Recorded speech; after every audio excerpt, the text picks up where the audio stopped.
Well, greetings and salutations, everybody. Welcome to the best damn movie-related show on the planet Earth, the John Campea Show, coming from right here on my YouTube channel. I'm, of course, your host, John Campea. It's an awesome honor and privilege, as it is every day, to have you, my international friends, joining us as we talk about our favorite things in the world, movies and movie news and all sorts of good stuff. And we've got tons that we need to talk about here today. Ryan Gosling, secret meeting with Taika Waititi. Does that have anything to do with Thor 2? Kevin Smith is doing a He-Man Masters of the Universe show. Netflix having a policy of not letting shows go beyond 2 or 3 seasons. Knives Out, Rian Johnson's new film, gets selected to be the feature film of the London Film Festival. It comes in a long line of really good films. We'll talk about that in just a second. But before we get to all that stuff, I want to introduce the great people joining me here today. When you're talking about great people, at the top of your list, you got to be talking about one Mr. Robert Meyer Burnett. Robert, how you doing, sir? I'm doing wonderfully well this Monday morning, John. Wonderfully well. Also joining us here, of course, is the always wonderfully well Kris Carr. Kris, how are you doing? I'm doing great. How's everyone doing today? Good. I saw a bunch of very fancy pictures of you on Instagram. So fancy. I thought you were many shrimps. Like being visiting the Queen or something. You were so decked out. No, I just was at a really, really bougie high school reunion.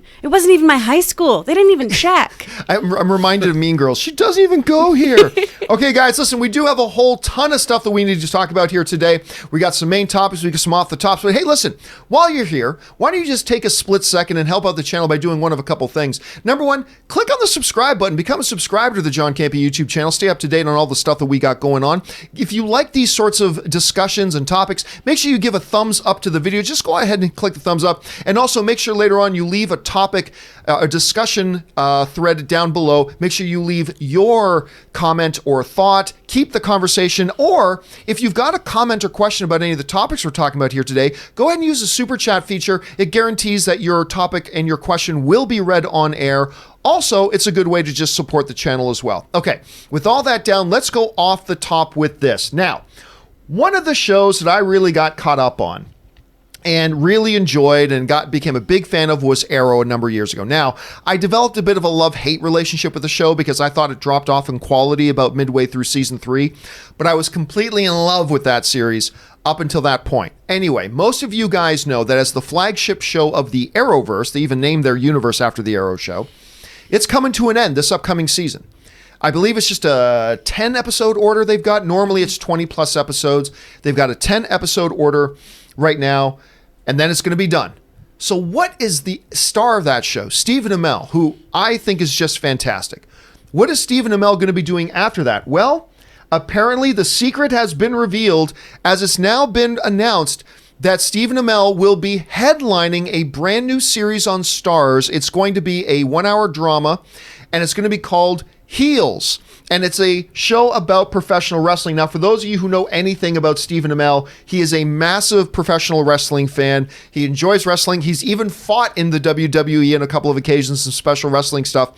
Anyway, they're saying he's going to be basically a guy who runs this small-town professional wrestling organization. He himself has dreams of bigger things. His brother is a part of it, all this kind of stuff. Anyway, it's going to be on Starz, and the thing is called Heels. To me, this is kind of a no-brainer. Now, look, I will admit up front, I'm a little bit biased when it comes to Stephen Amell, besides the fact that he's a good Canadian kid. I'm a little bit biased when it comes to Amell because I just loved him in Arrow, and I've had a chance to meet him on a number of occasions, and he's just one of the nicest, most down-to-earth dudes you ever met. As a matter of fact, this one time, I've told the story before, but he was recording Arrow in Vancouver, and it was Anne's birthday. And he was kind enough to, still in his Arrow makeup, step away from set and send a video message to Anne on her birthday, which of course made her, but that's just the kind of guy that he is, right? That's just the kind of guy that he is. I couldn't be more thrilled for him. And this is, on the one hand, to me, Rob, I hear about this and it's a little on the nose because I know he's such a huge wrestling fan, but why not do what you know? Why not do what you love? I think this sounds great and a lot of fun. Professional wrestling is still a very, very popular thing today. And with Glow going on, and, you know, we just had one of the most underrated films of the last year, the biggest surprise films of me the last year was Fighting with My Family, which I thought was fantastic. Why not do something like this? So I think this sounds great. You hear about this, Rob. What do you make of it? Well, you know, I know something. I didn't know much about professional wrestling, of course, but my involvement with our mutual friend Christian Harloff taught me about being a heel. And man, you can be being a heel is fun. It's hard too. It's hard, but it's great fun. And I after being a good guy, well, maybe a little bit of a darkly shaded good guy. I mean, basically, Green Arrow's a good guy. Why not turn and give us a big heel turn? Be a bad dude for a while, or at least play one on TV. And that's what they're saying they're going to be doing, is that he's going to be a guy who he's the heel in his own wrestling federation, Right. but he's a husband and a father away from it all, and he's just trying to make this business work. And he's got his brothers in it, although I'm very curious to find out who they're going to get to play his brother. That I'm very curious about, to see who they play off him with that. So Plays to his strengths. I mean, it's going to give him an actor. What a great role. You're a family man by day, and you go to work and you get to play an evil villain. It's great, and I think this is a really nice fit for him. So what do you guys think about this announcement? Stephen Amell is going to be starring in a new Starz drama series called Heels, about the world of professional wrestling. Jump down to the comments section below and let me know what you guys think. Okay. With that down, let's move to this next off-the-top topic. Now, one of the films that we know is coming in the MCU is obviously Black Panther 2. That's a no-brainer. We know that's happening. We know that Ryan Coogler's already been retained. He's writing the script for that. But to some people's surprise, there was no mention of Black Panther 2 at Comic-Con, because Kevin Feige was only talking about 2020 and 2021. I believe we're going to hear some things about 2022 and 2023 at D23 this weekend. Whether we do or not is a little bit besides the point right now. But we know the movie's coming, but don't have a lot of details. Well, apparently now we do have one of the details. As one of the actors from the original Black Panther, and of course he was in Winter Soldier before that, or Civil War before that, is Martin Freeman. And Martin Freeman was recently asked about it, and he said this. He's confirmed he's going to be in Black Panther 2. He said the following: as far as I know, I will be returning. As far as I know, I will be in another Black Panther. That's my understanding. As to when that will happen, I don't know. Now, this tells us a couple of things. Number one, that they've already confirmed with Martin Freeman that he's going to be in the movie, but it also tells us that he doesn't really know anything about the movie. Just kind of furthering Marvel's policy of keeping things hush-hush and top secret, something we're going to talk a little bit more about in another topic upcoming here. But while I did not love Martin Freeman's character in Civil War, it felt in Civil War it came across a little one-dimensional, a little bit like, you see, like just a little bit too on the nose. Whereas I felt that way about him in Civil War, I actually really did like the character in the first Black Panther. So although we don't know much about it here, I certainly hope this does hold true when we do see Martin Freeman back, because I really like this guy. Rob, you're hearing about Martin Freeman returning. Is that significant, or is that really much ado about nothing? Well, I would expect him to. I mean, he's just one of those great... I mean, I think of him more as a character actor, even though he was obviously the Hobbit. But I do think... Frodo and being part of the Baggins family. Frodo's mentor, Bilbo Baggins. He was great as Bilbo Baggins, but I've always liked him in secondary roles as a character actor. I think he's great. So why not bring him back? I like the fact that there's the CIA and the FBI have a presence in the Marvel movies. That it's not just superheroes. That we always have a tie to the real world, or at least the intelligence organizations of the real world. That seems like a good thing to me. Kris, what do you think about the return of Martin Freeman? Is this a good thing? Is this an unnecessary thing? Do you think it's a completely necessary thing? How do you feel about it? I think this is a great thing. Like Rob was just saying, he grounds the film. He brings it back to reality. And he's also just a fun character. And where would we be, guys, if we could no longer have those Tolkien white guy memes?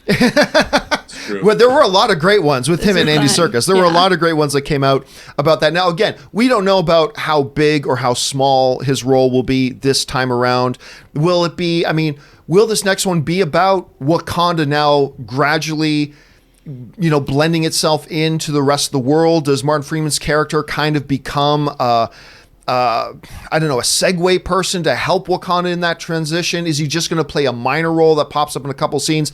That stuff we don't know yet. But I want to know, what do you guys think about the addition of Martin Freeman, or at least him confirming he's going to be back? Is this of course he's coming back? Whoever doubted that? Or is this a surprise to you? What do you think about it? Jump down in the comments section below and let us know your thoughts. All right. With that down, let's move on to our last off-the-top topic, and that is this. Now, A movie that's coming out here, Rob, that I know you and I have been kind of excited about is the new film Knives Out, being brought by Rian Johnson, who, of course, did Looper, which I think is fantastic, Brick, very divisive, The Last Jedi, but he amassed an incredible cast for this Knives Out film, including Daniel Craig, Jamie Lee Curtis, Chris Evans, Lakeith Stanfield, on and on, Toni Collette, on and on. He just amassed this incredible cast for it. The first trailer came out.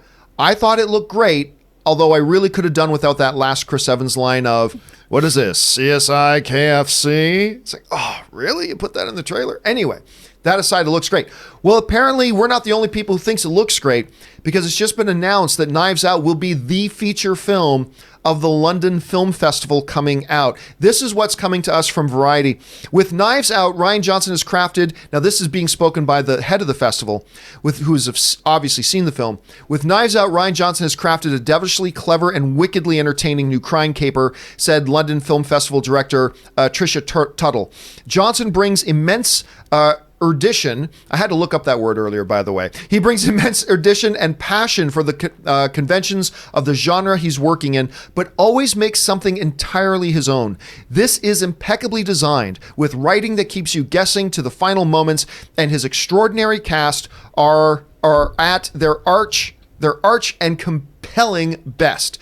Now, something to keep in mind here too. Last year, the film that was made the crown jewel of the gala and their primarily featured film was a film that a lot of people this year are calling maybe the best film of the year, and that is The Farewell, a movie that I frustratingly have still not seen yet. I'm dying, and everybody's telling me it's like best film of the year. But anyway, that was the film that the London Film Festival highlighted last year, and now we're seeing what kind of splashes it's making at the moment. Rob, you've already been excited about Knives Out. You know I have been as well. Do you think this is significant that something like the London Film Festival is making it their premiere film, especially when you consider the history of the films that have held that position before? Or is this just like, hey, listen, there are a lot of film festivals, a lot of films play a lot of film festivals, let's not get too worked up about it. How significant do you think this is? Well, I think it's more significant, especially in the fan community, after all the backlash that he took and the abuse he took online for The Last Jedi. I mean, I've always liked Rian Johnson. I really like Brick. I guess that was his feature debut. I liked his movie Brothers Bloom, but a lot of people didn't.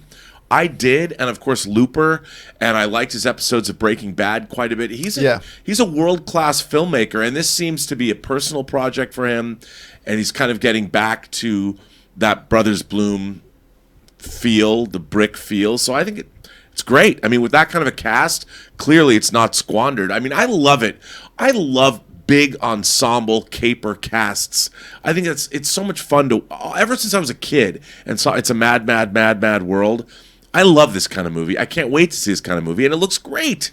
He's called it like a love letter to the Agatha Christie things, which you can totally feel in the trailer. Kris, is this a project you're looking forward to? I'm so excited about this. I'm so excited because I love a whodunit. And the Agatha Christie thing just makes me so happy. Back in Houston, the Alley Theater every summer does their Summer Chills series, and you'd go and you'd watch an Agatha Christie play. And it was the best thing ever. And like Rob was saying, it's this big ensemble that you're kind of trying to rummage through and see who did it and figure it all out and see everyone come together to create a really great piece. No one stands out. You're all working as one unit. And I love those kinds of films.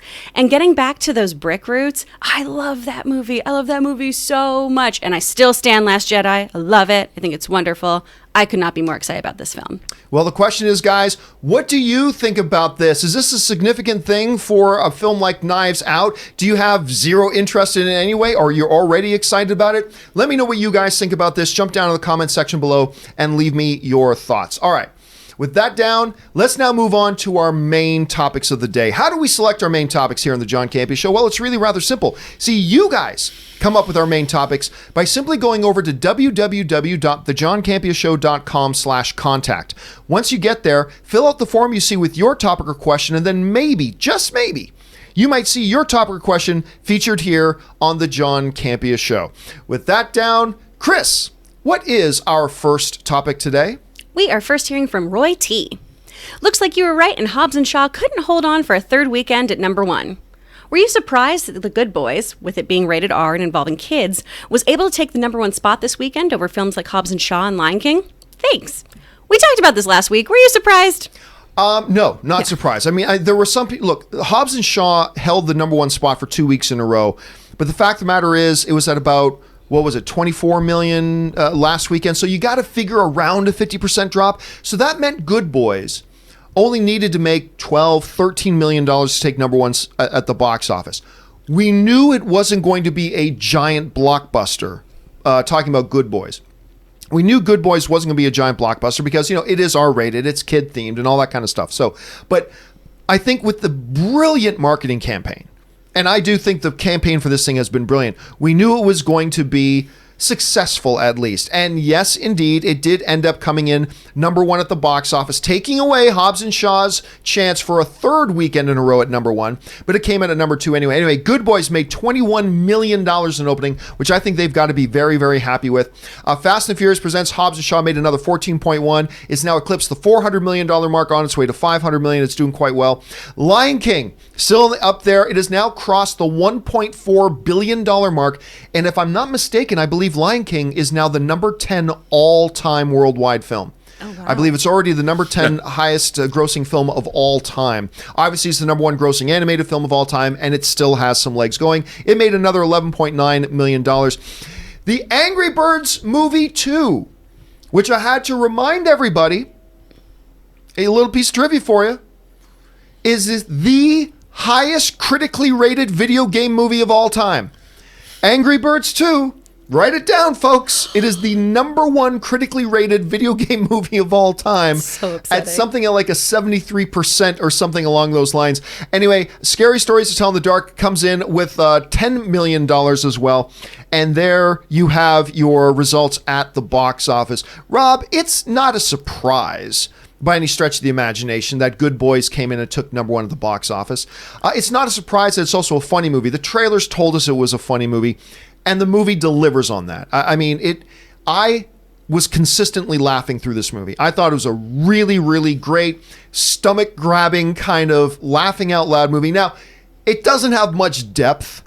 It's not as smart as a movie as, say, like a Booksmart is or something like that. It tries to do some things that are a little bit deeper. It doesn't quite make it, but who cares? It's a comedy. It's supposed to make you laugh. It makes you laugh, and I'm super thrilled with it. Rob, any surprises to see the results here? No, I mean, not really. I think the most important thing about this movie is that a film that isn't a gigantic blockbuster, it's not part of a franchise, it didn't cost a lot of money, can still open with a substantial box office draw. I mean, a lot of money, and it's good. It shows that movies can still be diverse, and I mean diverse in terms of their subject matter, in terms of their content, their stars. I mean, it's not like Jacob Tremblay's in this movie, of course, but it's not like this is packed wall to wall with the kind of ensemble you get with the Knives Out. Right. I mean, right. These are all new and upcoming actors, and the fact that a movie like this is viable, the most important thing to me is it shows how vibrant Hollywood can still be.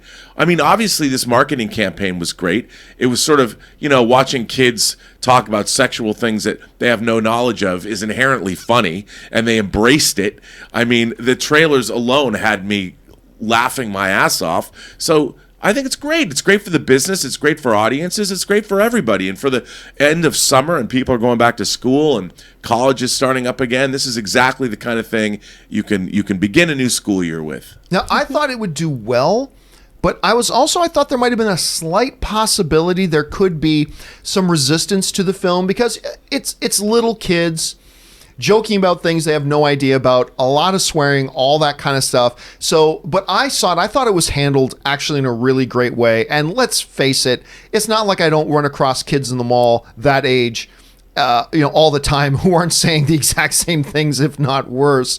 Anyway, Kris, you're hearing about this. What do you think about its results? Oh, I'm so excited about it. I figured that's what was going to happen. We talked about this last week, and I would have liked for some other films maybe to have crept up there and gotten higher box office numbers. But The Boys Good Boys rather, was going to obviously take the top place.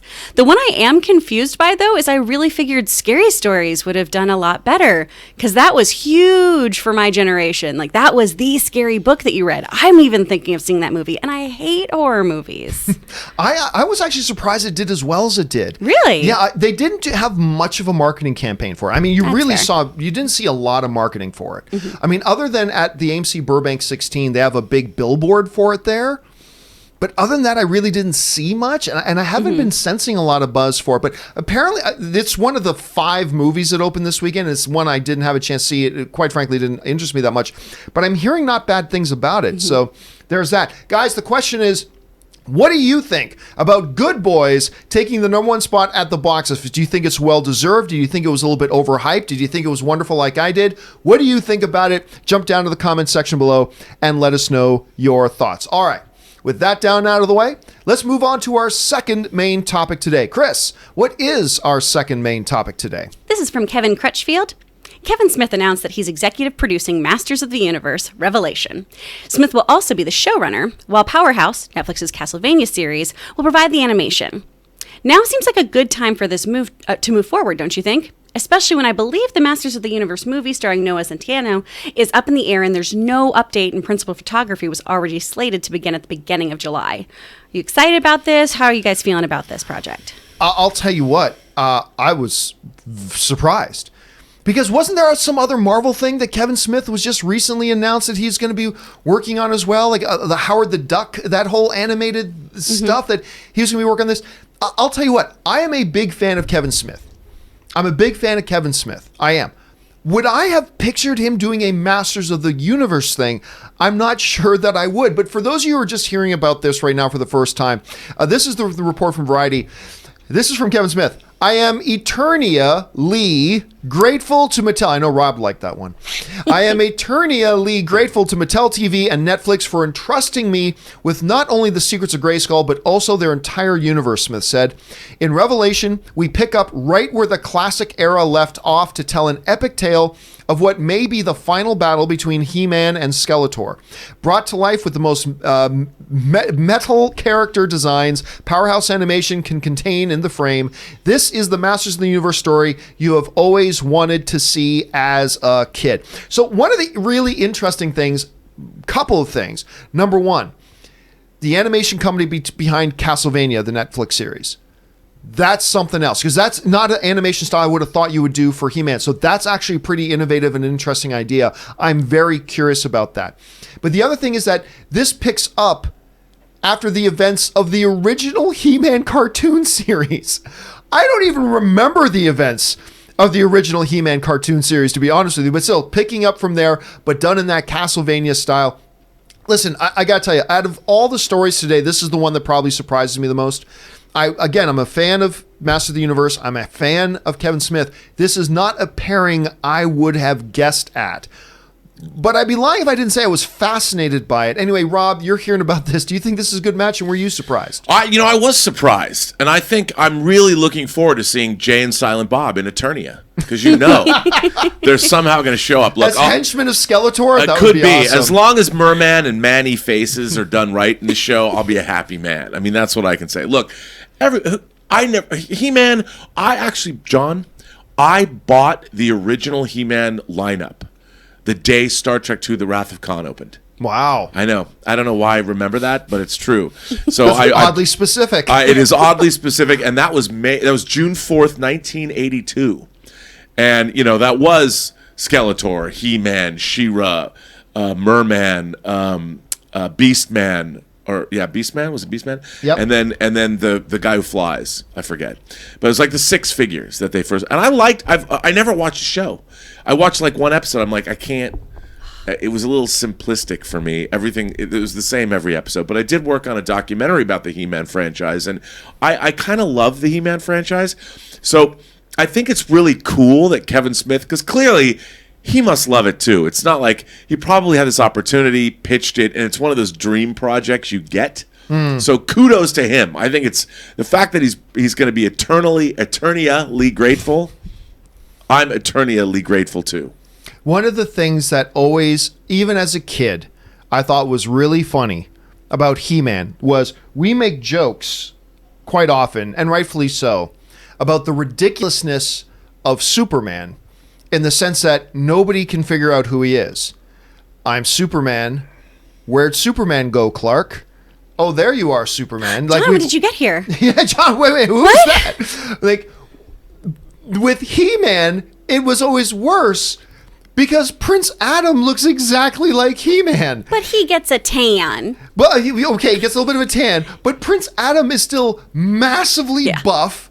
He's got the same looking cat, just slightly smaller. He's got the same long bowl Beatles haircut. I mean, like, I always thought it was hilarious as a kid that nobody figured out that Prince Adam was He-Man. I just always thought that was kind of fun. Same with She-Ra. Her hair just gets longer. And you're like, whoa! Did her hair get longer? Her hair gets longer, yeah. So there you go. It's because people in Attorney are too busy on their phones, dude. They're just looking down. They're just not paying attention. Oh, hey, man. So the Prince Adam facade continues unabated. Well, the question here, guys, are you taken by the Prince Adam and the Kevin Smith facade? What do you think about the idea of Kevin Smith? Do you think this is a good fit? Do you think, like me, that's a little bit of an odd fit, even though I like both Kevin Smith and He-Man? What do you guys make of this? Are you looking forward to it? Jump down to the comment section below and let us know your thoughts. All right, with that down, let's now move on to our third main topic today. Kris, what is our third main topic today? Third topic is from Samuel Pole. I binged Mindhunter Season 2 this weekend and adored it, but I'm also a little scared. There was a leaked memo from Netflix saying that they don't see a value in keeping shows around longer than 2 seasons, and I think Mindhunter might be on the chopping block now.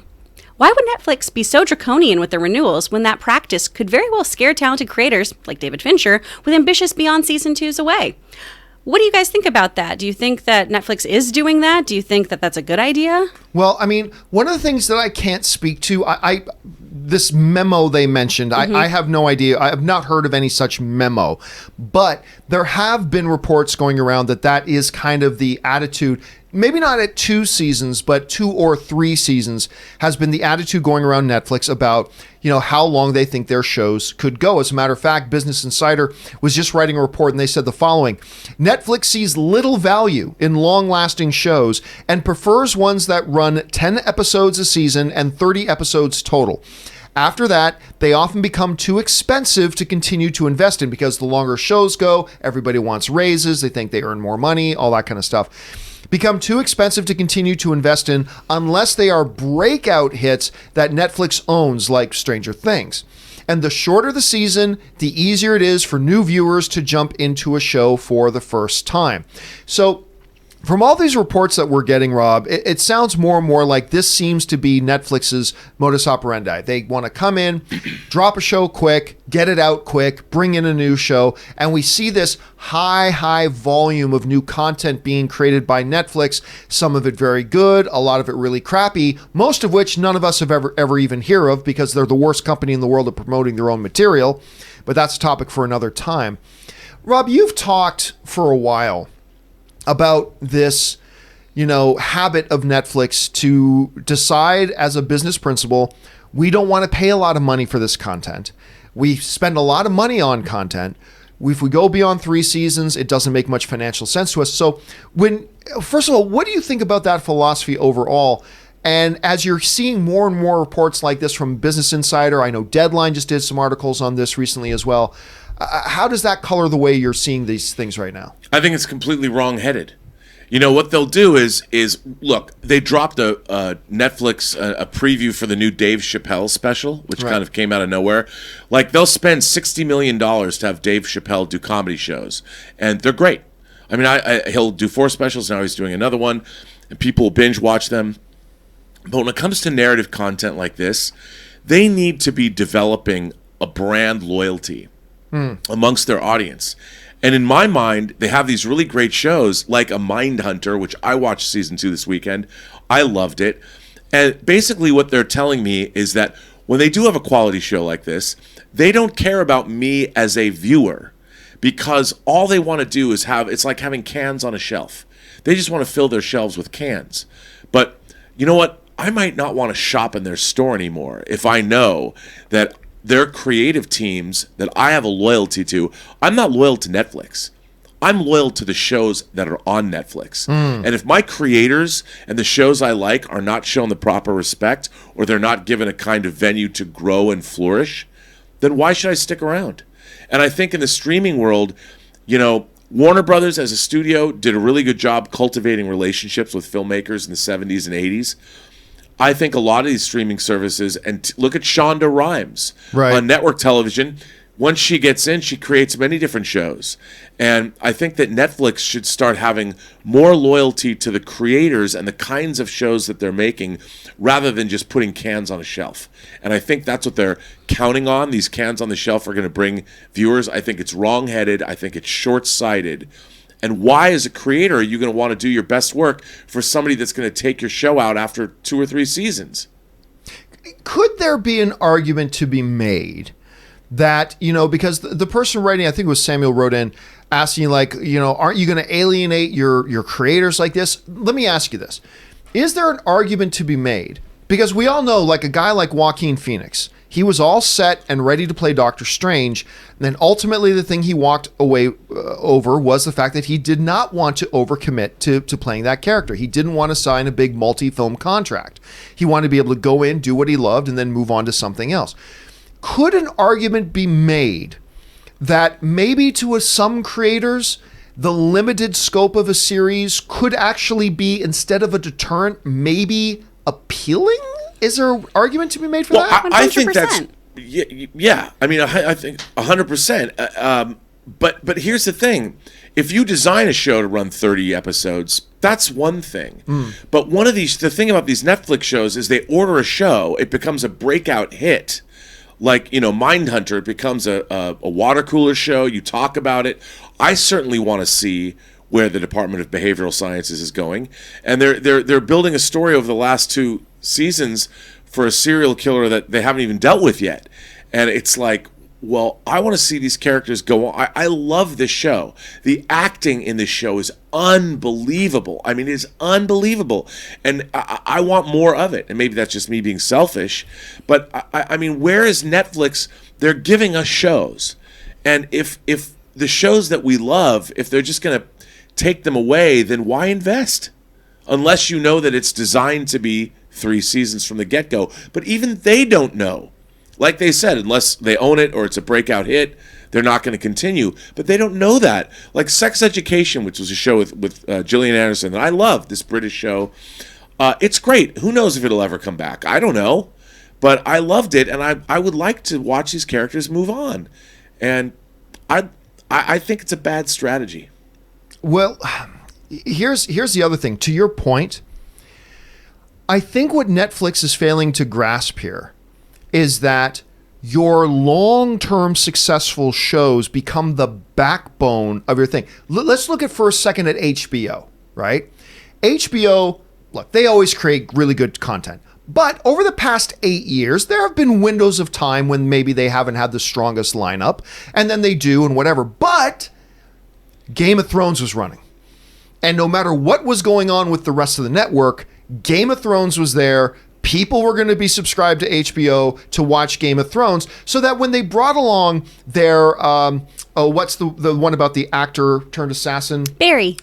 So when you bring along a Barry, or you bring along a Euphoria, which I tried to watch and I didn't like all that much, to be honest. Anyway, when you bring along a Euphoria, you've got your audience there. I think it's not an either or. I don't think Netflix has to approach this by looking at, well, if we're going to do a show, we got to be committed to making it 5, 6, 7, 8 seasons. No, but why go in there with a predetermined kill date for it? Like, why not have 2 or 3 shows that are going to last 6, 7, 8, 9 seasons? That, like you were pointing out so rightly, Rob, develop some brand loyalty so that people are stick around there, and those people are more likely to discover new content you bring along.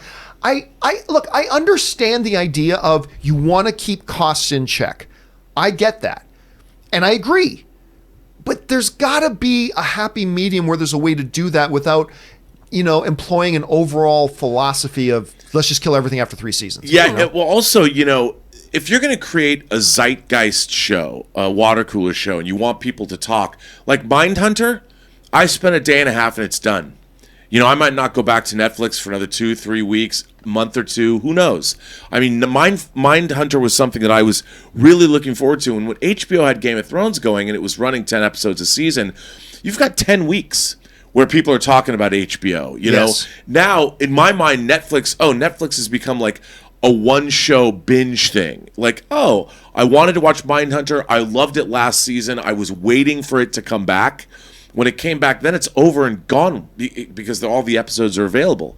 Now, I kind of, in a way, would like to have strung it out a little bit. I think it's really interesting that shows like whether they're on Hulu. I watched The Path. Not a lot of people watch The Path, but it was on Hulu. I'd wait for it to come back, and it was a weekly show. And I would go back to Hulu every week to watch The Path and see what's new, what's here. With Netflix, I feel like it's in one ear and out the other. For all of those shows, I turn it on. It feels like there's a bunch of white noise, and then there's the one show that I want to watch. And then if I find out that, oh, A Dark is good or something, I'll go binge watch that, and then it's done.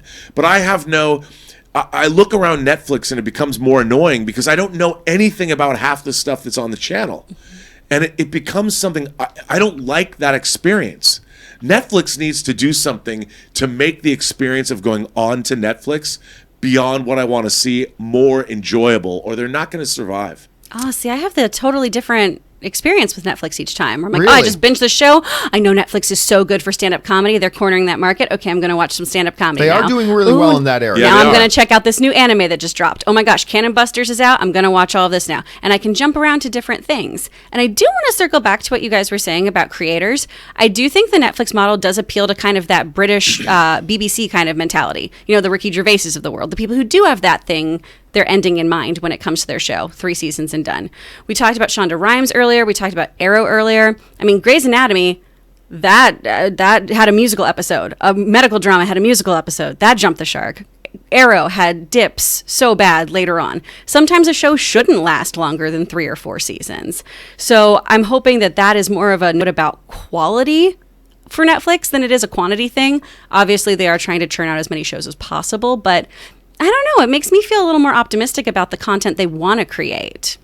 I got to speak to something you were saying, though, to what Rob was saying, though, too. I find my experience, although I've never articulated it the way you just did, which is somebody was asking me the other day, what streaming service do I watch more than anything else? Netflix, right? And I'm like, actually, no, probably Hulu more than anything else. Like, I probably watch Hulu maybe 5 times more than I watch Netflix because, and I've never framed it like this until you pointed it out, Rob, is that I hit Netflix, it's hit and run.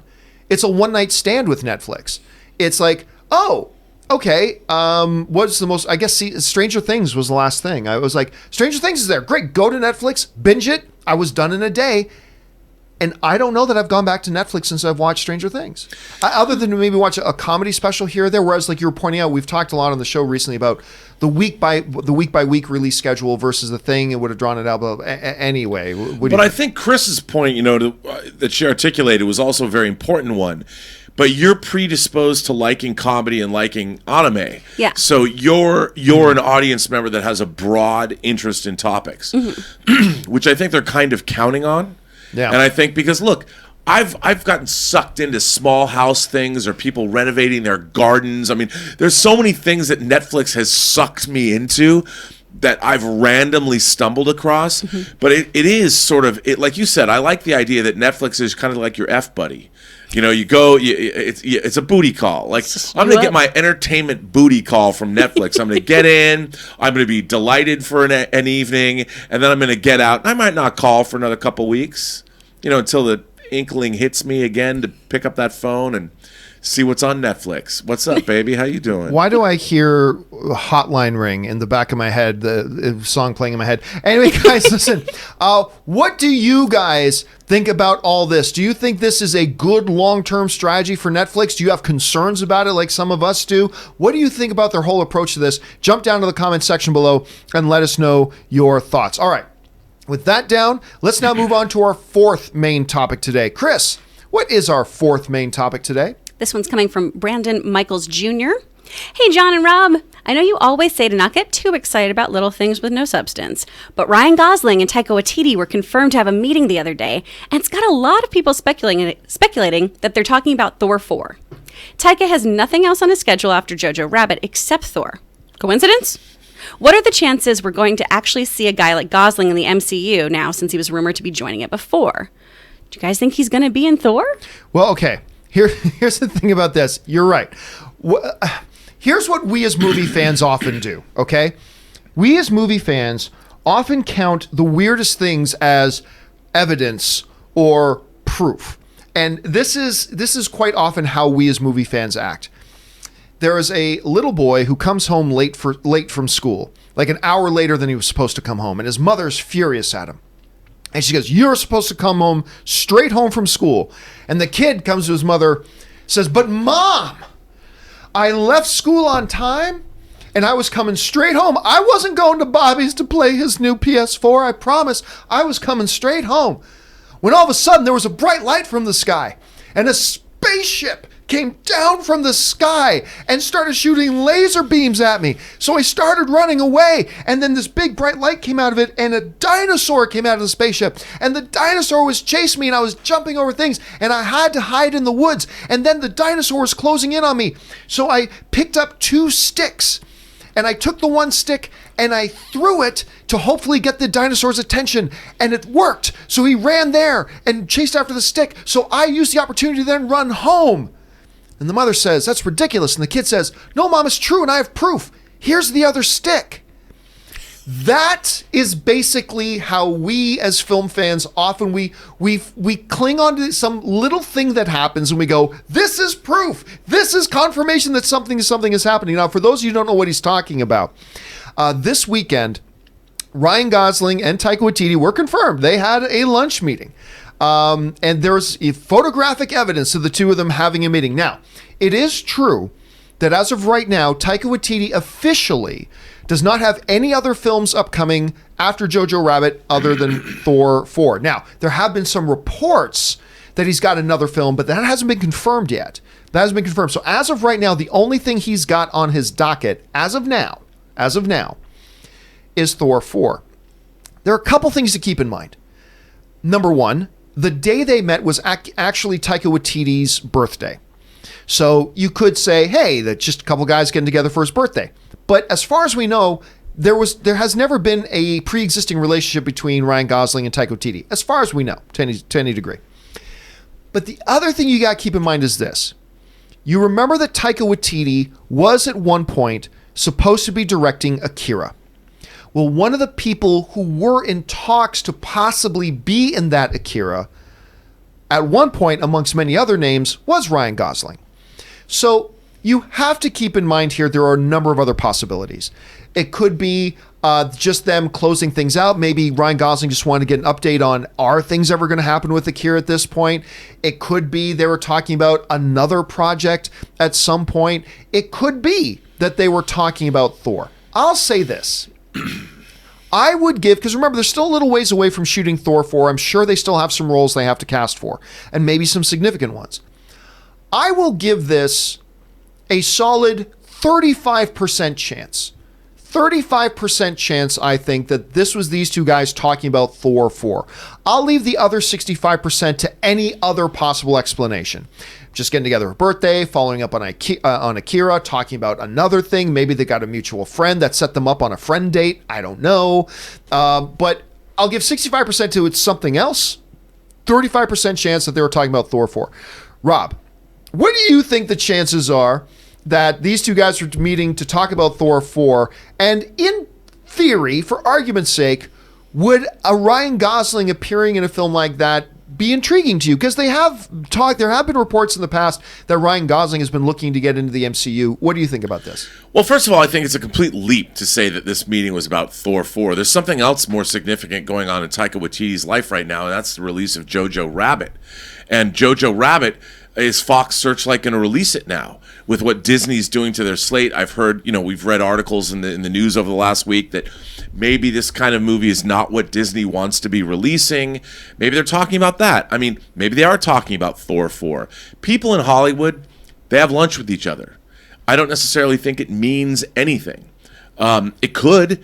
If Ryan Gosling is a great actor, he's always been. I've always loved him in films. He was even great in The Notebook, and I I think that there's no reason why an up-and-coming director who's got a lot of clout in Hollywood right now wouldn't be talking to an up-and-coming actor, especially if they're friends. Or they could just be talking about the preseason football season happening. By the way, I know the Vikings beat the Seahawks, but they're still looking good this year. That's just preseason. Preseason doesn't count. Yeah, it doesn't count. But I just think that it could mean anything. And to make this leap that they're talking about Thor 4 is premature at best. That doesn't mean they didn't, but I don't know where's any evidence. So two guys have lunch together, so now they're making a movie? It doesn't make sense. I mean, I can see why people would ask the question, though. You know, again, Jojo Only Rabbit's fans. wrapped. Jojo Rabbit's wrapped. His next upcoming movie, technically right now on the schedule, is Thor 4. They're still casting for it. These two guys meet. The question gets raised. That's why I'm willing to go as high as 35%. I still think it's radically unlikely. I'm with you, Rob. I think it's 65%. It's probably not the case. I mean, I would say, how do you know that they weren't at an ADR session where Ryan Gosling is recording his secret character from The Mandalorian? Well, they were having lunch. What? So well, that's what I mean. They had a recording session. It could be anything they went else. to lunch. It could be anything else. But let me. By the way, I don't even know if people are going to be like, Ryan Gosling's The Mandalorian. Yeah, no, I just made that up. You just made it up. I mean, he could have had a secret character. Why not? But let me put your feet to the fire on this, though. What I'm going to go as high as 35% chance. They were talking about that. 65%. They're talking about something else. What do you think the percentage likelihood is that maybe they could have been talking about Thor 4? Well, I think it's 100% because if you have lunch with somebody, you ask them, "Hey, what's going on?" Well, I just finished Jojo Rabbit, and What do you think they were I'm doing actually Thor 4 now. talking about him doing Thor 4 with Taika Waititi? What do you think the chances of that are? I think it's probably a pretty good bet when you are with friends and you talk about what you're doing that Ryan Gosling probably said, "Man, I would love to be in an MCU movie." Taika Waititi's like, "I could probably get you into Thor 4. That's great." I'm sure that came up. I don't know if they were actually having a conversation that, well, now that you've accepted the deal Disney offered you, now that we're going to start. Yeah. I don't think they were necessarily having a formal meeting to discuss Ryan Gosling's participation in Thor 4, but I can guarantee you it came up in the because what else are you going to talk about? I mean, you talk about work, you're hanging out, and I'm sure Ryan Gosling wants to know as a fan, because everybody would, what's going to happen in Thor 4? What's going to happen in Ragnarok 2? Whatever you're going to call it. Because I would ask him that. All right, okay, let me, man, you would make a master politician. Let me phrase it in such a way that you cannot get out of it. What do you think the chances are that in Ryan Gosling's date book, it was meet with lunch, Taika Waititi, to discuss Thor 4? What are the chances that the topic, the subject, the purpose, verily, of that meeting was to discuss the possibility of Ryan Gosling joining Thor 4? I know it's going to be low, but how low would you set that percentage chance? 25%. Okay, so you and I are roughly in the same ballpark, where we think it's unlikely, much more likely that's for something else. But it's 100% they talked about it. Oh, absolutely. No doubt it had to come up at some point. But listen, guys, I want to ask you guys, do you buy into the idea that maybe these guys were getting together specifically to talk about Ryan Gosling's potential involvement in a Thor 4? I'm willing to say if they did, it's because Ryan Gosling wants to play Beta Ray Bill. Yes. I've already had people messaging me this morning saying, Beta Ray Gosling. Yes. Everybody's asking that. But I want to ask you guys, that is the topic of today's question of the day. Now, how do you get in and participate in the question of the day? It's simple. Just go over to my Twitter, and make sure you're following me on Twitter, by the way. Just simply at John Campea there. I put up the new poll as the top thing there, and the poll question today is simply asking, I put this up just before the show started, with Thor 4, the only upcoming film on Taika Waititi's schedule, do you think his meeting with Ryan Gosling this weekend was about the MCU movie, or not at all? Something else altogether. And right now, a little over 1,000 of you guys have cast votes. 36% of you right now are saying yes, we think this meeting was about Thor 4. 64% of you are right now saying no, false alarm. It could be about anything else at all, which is roughly about around where I think it is. I think it's like 35% chance maybe, 65% chance no. I'm going to leave this poll up for the rest of the day. You guys can just go over there anytime and cast your vote, or jump down to the comment section and let us know. What do you think about that? Do you think they could have been talking about Thor 4? Do you think it's most likely they were talking about something else? Jump into the comment section below and let us know your thoughts. All right, with that down, let's move on now to our final main topic today. Kris, what is our final main topic today? So our final topic comes from Ali Hussein. Hi, John and crew. Love the show. I just read that Krypton was canceled after 2 seasons. I love Krypton's first season. The second season was even better. The show was a big success. The show received huge positive reactions by fans and critics alike, and the show was a high viewing rating. Why would they cancel a show like Krypton? Would love to hear your thoughts. Why would they cancel it? So Krypton is one of these shows that actually I thought was a dumb idea, and then I watched season 1, and I thought season 1 was better than it had any business being. I actually thought it was really intriguing. I liked it. I had fun with it. I thought it was, it's for those who don't know anything about it, it's not about Superman. It's about Superman's grandfather. Sig-El is the name of the character. And him trying to save Krypton from a threat of Brainiac. Now, this is obviously 2 generations removed from Superman himself. A time traveler shows up saying, you're the grandfather of this dude who's pretty important in the universe by the name of Superman, and we got to get some things straight here. But anyway, it's actually quite good. It wasn't one of my favorite shows, but I enjoyed watching it. Now, I've not gotten around to watching season 2 yet. Frankly, because the Lobo stuff in the trailers turned me off, but everybody's telling me Lobo's pretty good in it. And I was talking on open mic this weekend, guys, about the fact that it was just the other day I finally decided, okay, today when I'm done the show, when I'm having lunch, I'm going to start watching Krypton season 2. And it was that day that the news came out that Krypton has been canceled. Now, asking the question, why would they cancel it? The show, the fans who watch it love it. The critics were enjoying it. Many thought that the second season was even better than the first. The ratings are strong. Why would they cancel it? Well, because that's not necessarily true.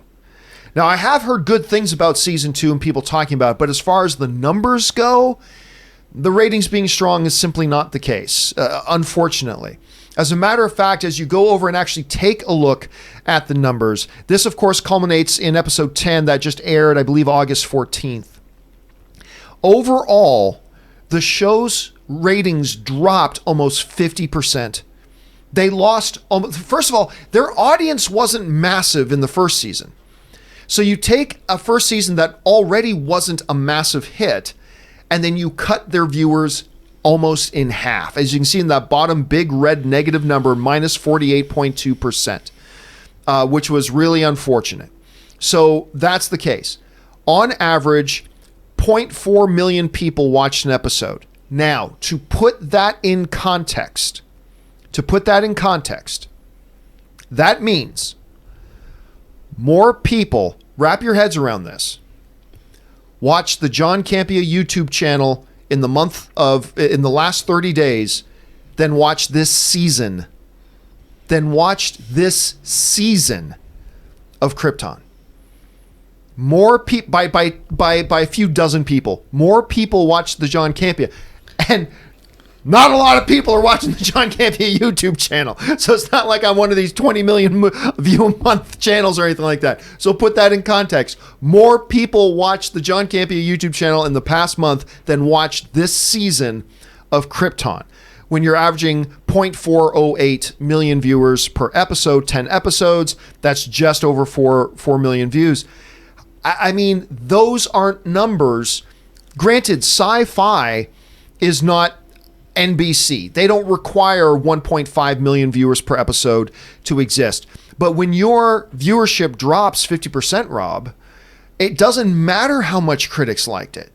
It doesn't matter how much the audience liked it. And I haven't seen season 2 yet myself. I like season 1, but I haven't seen season 2. But it doesn't matter how much people like it.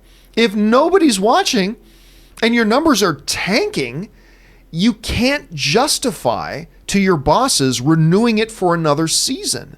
You're just throwing money into a fire pit. I mean, there's just no point to it. So I was saddened because I do like season 1. I was saddened to hear Krypton got canceled.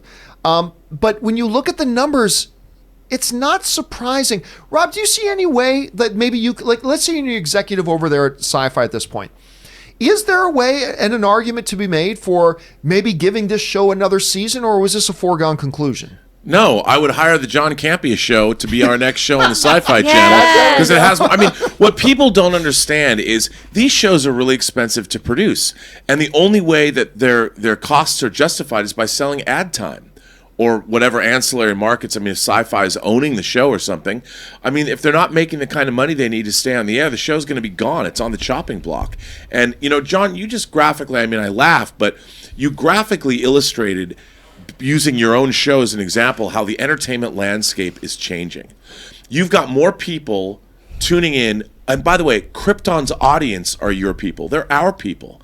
But you've got more people tuning in to watch your show regularly that costs a hell of a lot less to make than Krypton does. And 10 episodes of Krypton don't do the kind of numbers that you get on this YouTube show that is a fraction of what Krypton costs. And this is what's happening across the board with entertainment everywhere. This is why shows don't last. This is why Netflix doesn't want to pay for more than 3 seasons, because they're renegotiating contracts.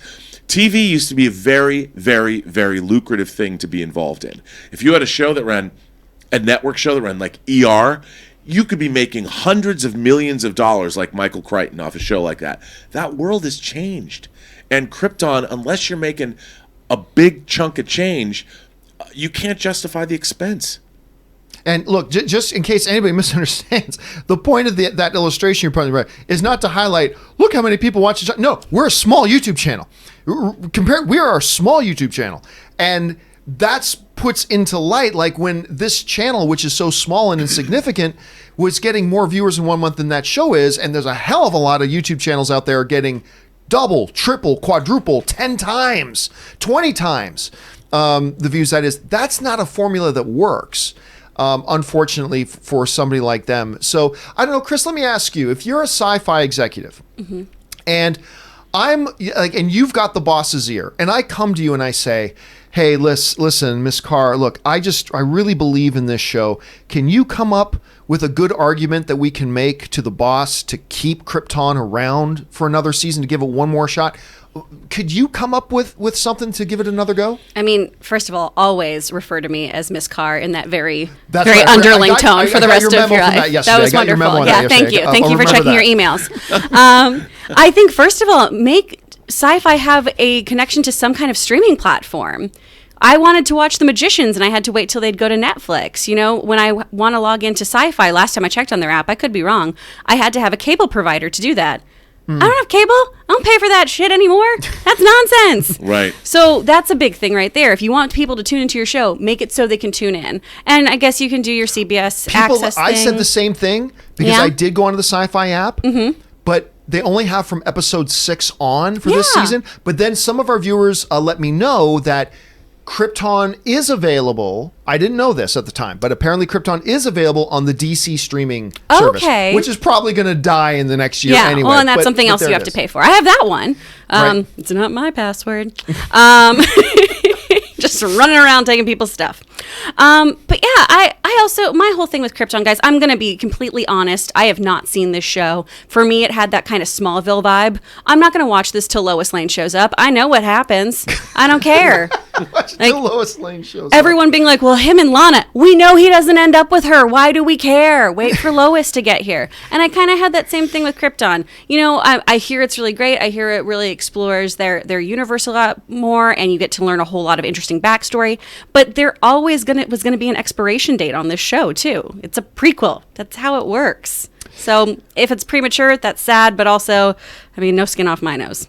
Guys, the question here is, what do you think about the cancellation of Krypton? Are you saddened by it but understand it? Do you think, no, they should have given it another go? What a rational argument, because I'm dying to hear some. What rational argument would you make that says, here's why Sci-Fi should have given it another shot and why they reasonably could have thought they could have turned things around? I'd be dying to read your ideas about that. Jump down to the comments section below and let us know your thoughts. All right, guys. With that down and out of the way, it's time to go to an old news segment of the show here. There's some other things going on in the world of entertainment, and we don't have time to go into them fully in depth. But now I am bringing back something I've been doing for years and years and years, and we are bringing back now a little segment I call Buy or sell? So let's not waste any time and get right into it here. Okay, the first thing off the top here with buy and sell. Now, Fletch, obviously one of Chevy Chase's most beloved couple of movies. There have been talk for years about them doing another one. Of course, Zach Braff from Scrubs was attached to do it for a while, a long time ago. Then a few years ago, Jason Sudeikis got attached to it, and then we've heard nothing. It's been assumed dead. However, recently Jason Sudeikis has been kind of saying that, hey, you know what? It's still possible that Fletch 1 could actually still happen. Rob, buy or sell the idea that Fletch 1 may actually still happen? Will it still happen? Buy or sell? Kevin Smith's doing a He-Man series. I'm going to buy. Who doesn't love Fletch? And I could see a guy like Jason Sudeikis actually playing Fletch is a really good idea. So I could actually see that happening. I'm going to buy it, John. Chris, what about you? Buy or sell that we could get Fletch 1? Buy. I think this casting is the closest to Chevy that we've gotten in a long time. It makes the most sense. Zach Braff as Fletch? No, I wasn't into that. This I'm into. Buy it. I'm going to sell it. I actually think Zach Braff would have made a pretty good Fletch, but I also really love Jason Sudeikis. By the way, whenever I think of Jason Sudeikis, I'm not thinking of Horrible Bosses. I'm not even thinking about Saturday Night Live. I'm not even thinking about the envious fact that he's married to Olivia Wilde. I'm thinking about his great underrated comedy that nobody's seen, Good Old-Fashioned Orgy. Go check it out. It's hilarious. I love it. But I just don't think this is going to happen. It's just too much time has passed, so I'm going to sell it. All right, let's move on to the next one here. Now, we all know that I know all of you are very excited about, there's a new Downton Abbey movie coming out here. Everybody's excited, but it was just revealed that there was one holdout from the cast who was actually the last person to sign up, and that was arguably the most popular cast member there, Maggie Smith. That'll, of course, a lot of audiences will know her from Harry Potter, but she's been around forever and been one of the best on the planet at doing it. So she, they said, was the last person to sign up. She wanted to see that everybody else was going to commit before she attached her name to it. And then last minute, she did sign up for it, and she's going to be in the movie. Rob, as the most probably important cast member there, buy or sell that they would have actually gone through and made this movie had she not signed up? Do you buy that they would have made it anyway? No. I mean, come on. She's one of the cornerstones of that show. They needed her. And I don't even buy her saying, well, I wanted to see if anybody else signed on. It's all about the ducats. You know, even though Maggie Smith, you know, isn't she Dame Maggie Smith? Yes, yes, she So is. she's Dame Maggie Smith. It doesn't matter where you are in life. You got to get paid, G. Maggie Smith wanted to get some of those ducats, crowns, shekels, you know, quid as they say over the pond. She wanted the quid, and I don't blame her. If anybody, how often does Dame Maggie Smith get to hold someone over a barrel for a big paycheck? Probably not Every many times. goddamn I time. bet she did it just as a matter of principle, and God bless her. All right, so you are selling that they would do it without her? Yes, I'm selling it. All right, Chris, buy or sell that they would have done this show if Maggie Smith had not signed up? I know that she's a fan favorite, but I'd buy it because she's as old as time and they just kill off her character. They kill everyone off for like less reasons. People just are dead constantly on that show. Yeah, they do kill a lot of characters. I'm going to kill sell off main it. characters. I'm going to sell it. I honestly don't think they would have moved forward with it, and I actually think maybe a couple of the other cast members might have ditched the project had she not signed up. So I'm going to sell that she's going to do that, or that they would have done the thing without her. Okay, let's move on to the next one here. The next one up, of course, is Venom. We just found out they got a very exciting director signed up for it. Andy Serkis is directing Venom 2. We found out Tom Hardy's directly being involved in helping develop the script for it. And now more good news. Robert Richardson has signed up to be the cinematographer. Robert Richardson has been nominated no less than 9 times for Academy Awards for cinematography, and he's got 3 Academy Awards on his shelf. He won the Academy Award for Best Cinematography for JFK, The Aviator, Hugo. He most recently did Once Upon a Time in Hollywood. He shot Inglourious Bastards as well. He did Django Unchained. He did Shutter Island. He did Wall Street. So he likes to work with Tarantino. He likes to work with Martin Scorsese. This is the caliber of guy they're bringing over to work on a Venom 2. Chris, let me ask you, buy or sell the addition of Robert Richardson as the cinematographer for Venom 2? Buy it over and over again. Oh my gosh. As Aaron pointed out the other day on the show, having a cinematographer who has worked with that caliber of director is going to be able to know that shorthand to make things work. It's going to be so good. Rob, buy or sell the addition of this guy as their cinematographer? He's one of the greatest DPs working today. The only other person I would have been more excited about is Roger Deakins. Buy. Yeah, I mean, it's a buy across the board. Obviously, when you're adding this level of talent to something like this, and I think a lot of people got to be ready, multi-Academy Award winners are coming over to work on Venom. I guess good things happen when your last film makes over $800 million. All right, moving on now.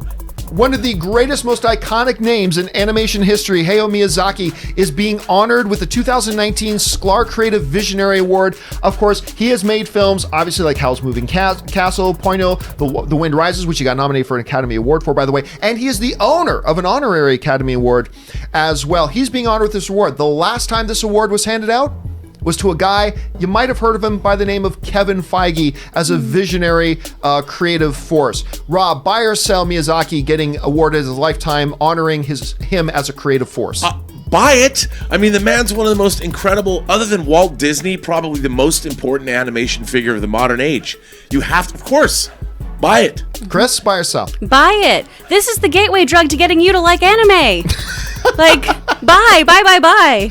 And look, of course this is a buy. You don't just give him this award, you give him all the awards. Look, you're right. When you look at things like the history of animation, you're talking about Disney, you're talking about John Lasseter, although we don't talk about John Lasseter all that much anymore, understandably so, and you're talking about a Miyazaki. I mean, so of course you do this. Yes, absolutely, it's a buy. All right, final one up here. Avengers, this is interesting. So Avengers Endgame, of course, in theaters, and we had a lot of people popping up, and it was a big cast. But did you know that Community's Yvette Nicole Brown, who of course had that scene where she's in the elevator in the 1970s with Captain America and Iron Man, and then she's the one who turns them into the to security a little bit later on. She didn't even know she was in the movie. According to the reports, she went in to shoot the scenes over 2 years ago, assuming that it was for Avengers Infinity War. And then when her scene didn't come up in Infinity War, she just assumed that they cut her out. Now, of course, she had worked on Community with the Russo brothers, who had brought in a couple of other Community alum to pop up here, like in Winter Soldier and stuff like that, to pop up here and there. So they brought her in. She just thought she wasn't in, and they cut her out of the movie, no big deal. And then she's in watching Endgame, and behold, there she is. Clearly, Marvel's got a pretty strict policy of secrecy that even people in the movie didn't know they were there. Rob, buy or sell Marvel's policy to really keep a tight lid on this, that even actors in the movie didn't even know they were there? I'll buy it. I'll absolutely buy it. I mean, the way people talk, you think her agents were going to be like, she's going to be in Endgame. Of course, I buy it. The Marvel, Gwyneth Paltrow doesn't even know what movie she's been in the Marvel Cinematic Universe. She didn't know. And you know, when they show up, they do these little bits, and they figure, oh, okay, they're going to put me in somewhere, and they don't even know. And I'm surprised she even knows she is in Endgame.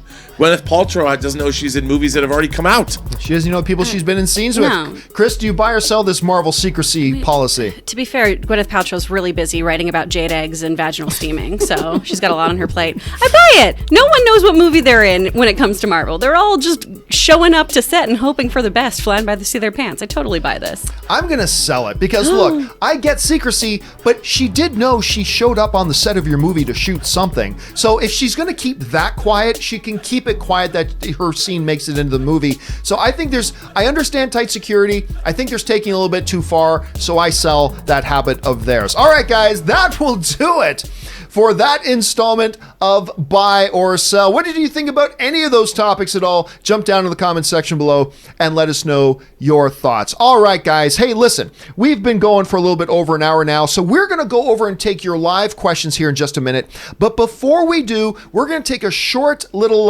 non-commercial break so we can, top off our drinks and take a breather here quick. So we will be right back in just a couple of minutes, and we'll get rolling on the live questions you guys have been sending in. Hang tight. We'll be right back.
And we are back. Thank you guys for indulging us as we take a little bit of a break, topped up our drinks, used the bathroom.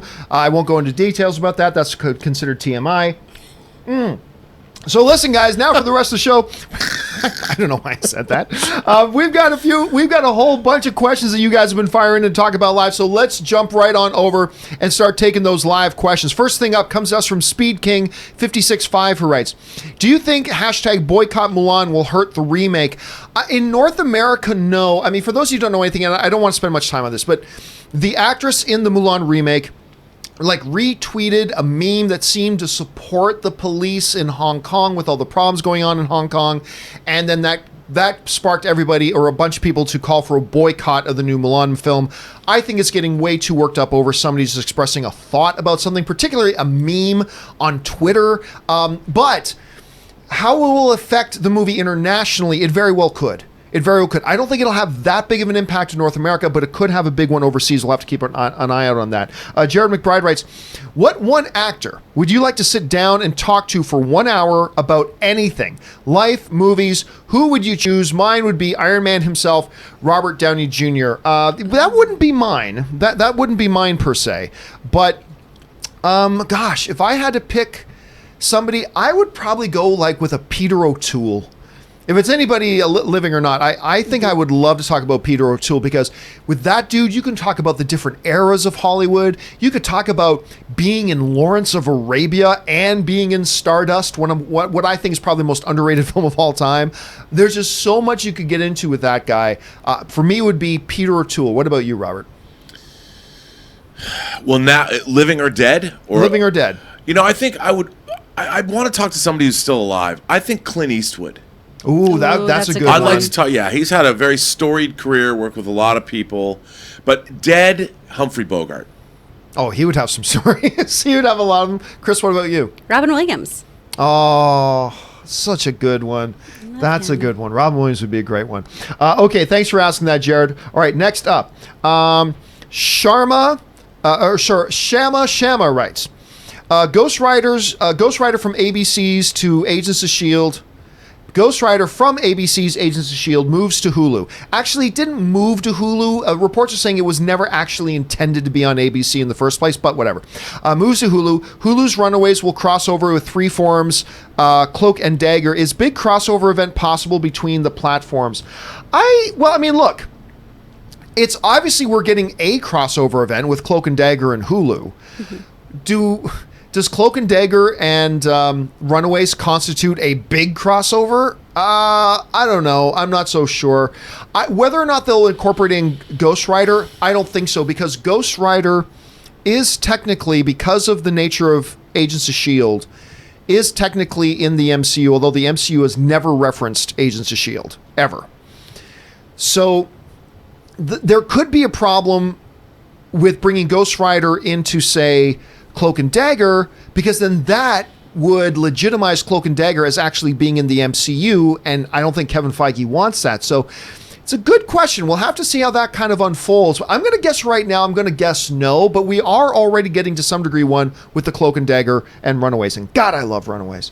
Static Space Sean writes, so YouTube literally will not let me super chat the actual title of the Matt Reeves Apes film, so I have to word it like this. Anyways, I watched Rise and Dawn, both probably of Planet of the Apes. Can't believe what I've been missing this whole time. They always looked boring to me, but Dawn was amazing. I'll tell you what. So good. I thought the most recent Planet of the Apes movie was the worst one, and I liked it, but I thought it was the worst one. The first one with James Franco, and then the follow-up one was even better. I think they're both great. Rob, what did you think about this? You know what? I love the Planet of the Apes movies. They're such a staple of my childhood. I was so primed not to like this new Apes trilogy. I loved Rise and Dawn. I'm with you. I thought War was a little weak, but all three of them are staggering achievements in visual effects and storytelling, and Andy Serkis took motion capture characters to a new level. Yeah. Mm-hmm. And I'm astonished that all three of those movies are a worthy successor and a worthy trilogy prequel to the original Planet of the Apes film. And I was very surprised by that, and I adore those three movies. I really do. Kris, what do you make of them? I love them. I love them so much. My husband and I watch those all the time. Obsessed. All right, let's move on here. Let's see. Static Space Sean writes, also, will Disney make more of them? I don't think so. Now, Rob, correct me if I'm wrong, but when we were at CinemaCon, they talked about, I don't believe they mentioned apes, did they? I don't remember them mentioning apes. I don't think they did, but I could see them. That's the one franchise I could see. It's family friendly. There's certainly not a lot of sex. There's violence, but it's ape on human violence. And I think they could make another trilogy of those movies that could be really interesting.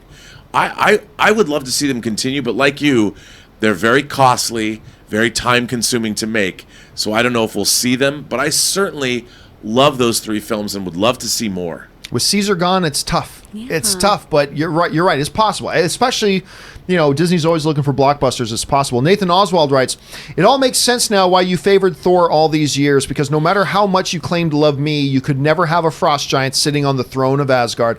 Listen, I will argue anybody, anywhere, any day, any time, and I will soundly defeat you debating the merits of that first Kenneth Branagh Thor movie. That movie is about fathers and sons. There's deep emotional, strings that run through it that I absolutely adore, and that confrontation scene between Loki, played by Tom Hiddleston, and Odin, played by Hopkins, played by Sir Anthony. I mean, is like just a great example about why that movie is so great.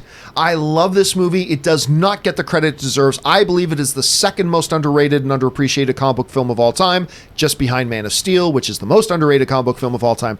But God, I love that scene. I love that scene. Anyway, Nathan also follows up and writes, what are the chances that Lori Loughlin and Felicity Huffman get their careers back after the college scandal? Well, first of all, you have to... I'm not trying to sound cruel. I'm not. But you do legitimately have to say, in asking the question, can they get their careers back? You have to then ask the follow-up question, what kind of status was their careers in when the scandal happened in the first place? I mean, I was just up in Canada, and my dad, who is the greatest man I know, is also the worst fucking taste in television I have ever seen in my life.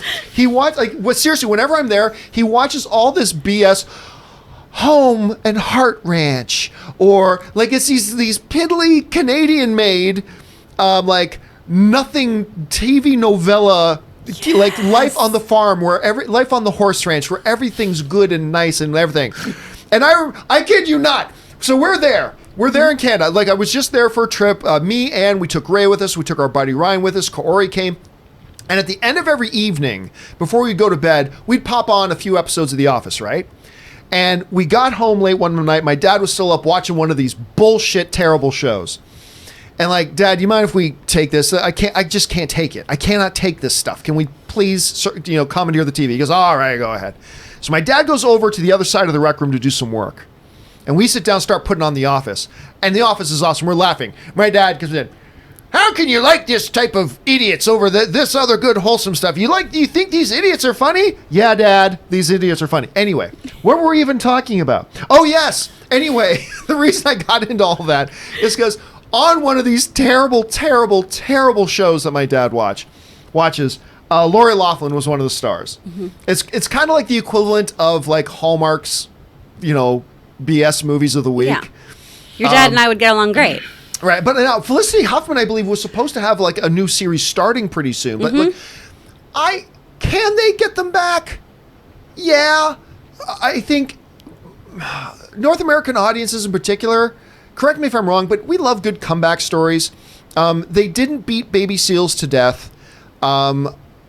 So I'm going to guess they can. I'm not going to say they will, but I'm going to guess they can. Rob, can they recover from this and put a career back together after this is all behind them? So they bribed people that accepted their money to get their ungrateful daughters into USC. Yep. They actually were parents that had the means to get their kids into a better educational situation. In my mind, the problem that they had there is that their kids were ungrateful about it. I don't think if my dad could have spent money to get me into Harvard, he would have. and I would have been the better man for it. I think, okay, so I just can't believe they spent $500,000 to get somebody to USC. I mean, it's like, if your daughter doesn't want to really go to college and you're already rich, I mean, I get what you're trying to do for them, but I can't believe this is even an issue. Of course they can. And by the way, Lori Loughlin has been a crush of mine since she was in Secret Admirer, one of the most forgotten but greatest 80s teen films ever. Hey, still Aunt Becky. What do you think? Can they come back, Kris, do you think? I mean, look, it's nothing new to buy a building to get your kid into school or do something like that. The bribery thing, that's very upsetting. My issue here is that parents who have lied about putting their kids in a different school district have gotten arrested or faced jail time or gotten fined. I would like these people to be made an example of. So there's It's a private school though. There's some hard, but then you can make an argument that the kids who bribed their way in, that took the spot of another kid who may have earned that spot and did want to go to that school. I mean, and they're not Instagramming their makeup routine. All you had to do, look, if your parents can afford to bribe people to USC, you can get in. But is it right? Is it right?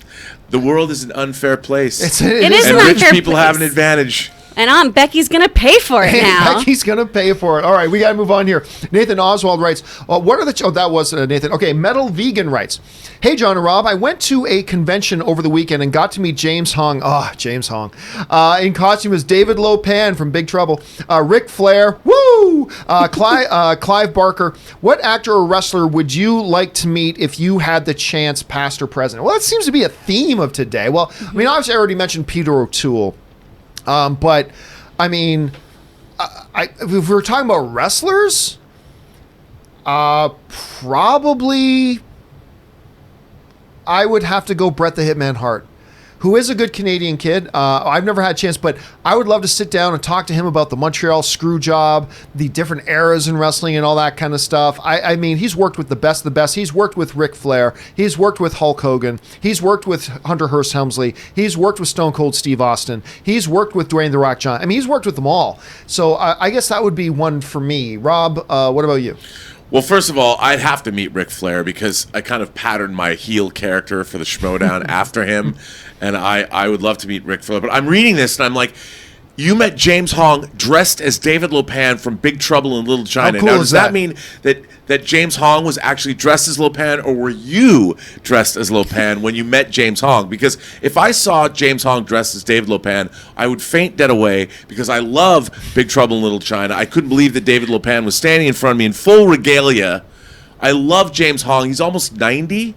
Now there's a really great video. There's like a video on him about his career. It's great. Look it up, David Lopan. By the way, stupid little thing, and we were just talking about how I don't really like big name actors doing anime, but I love his voice in Kung Fu Panda. As Panda's crane dad. I love hearing his voice in there. I don't know, if you had somebody you could meet, Kris, who would it be? I'm not a big wrestling fan, but I'm a big Princess Bride fan, so Andre the Giant. Oh, to meet Andre. All right. Next, by the way, HBO has a documentary on Andre the Giant that is both sweet and amazing and sad and all that kind of stuff. Oh, you should watch it. What an individual. All right. Kevin Lewis writes, over under 45%. Rob has a DVD of the 70s French Connection. Hold on a second. I will answer that question.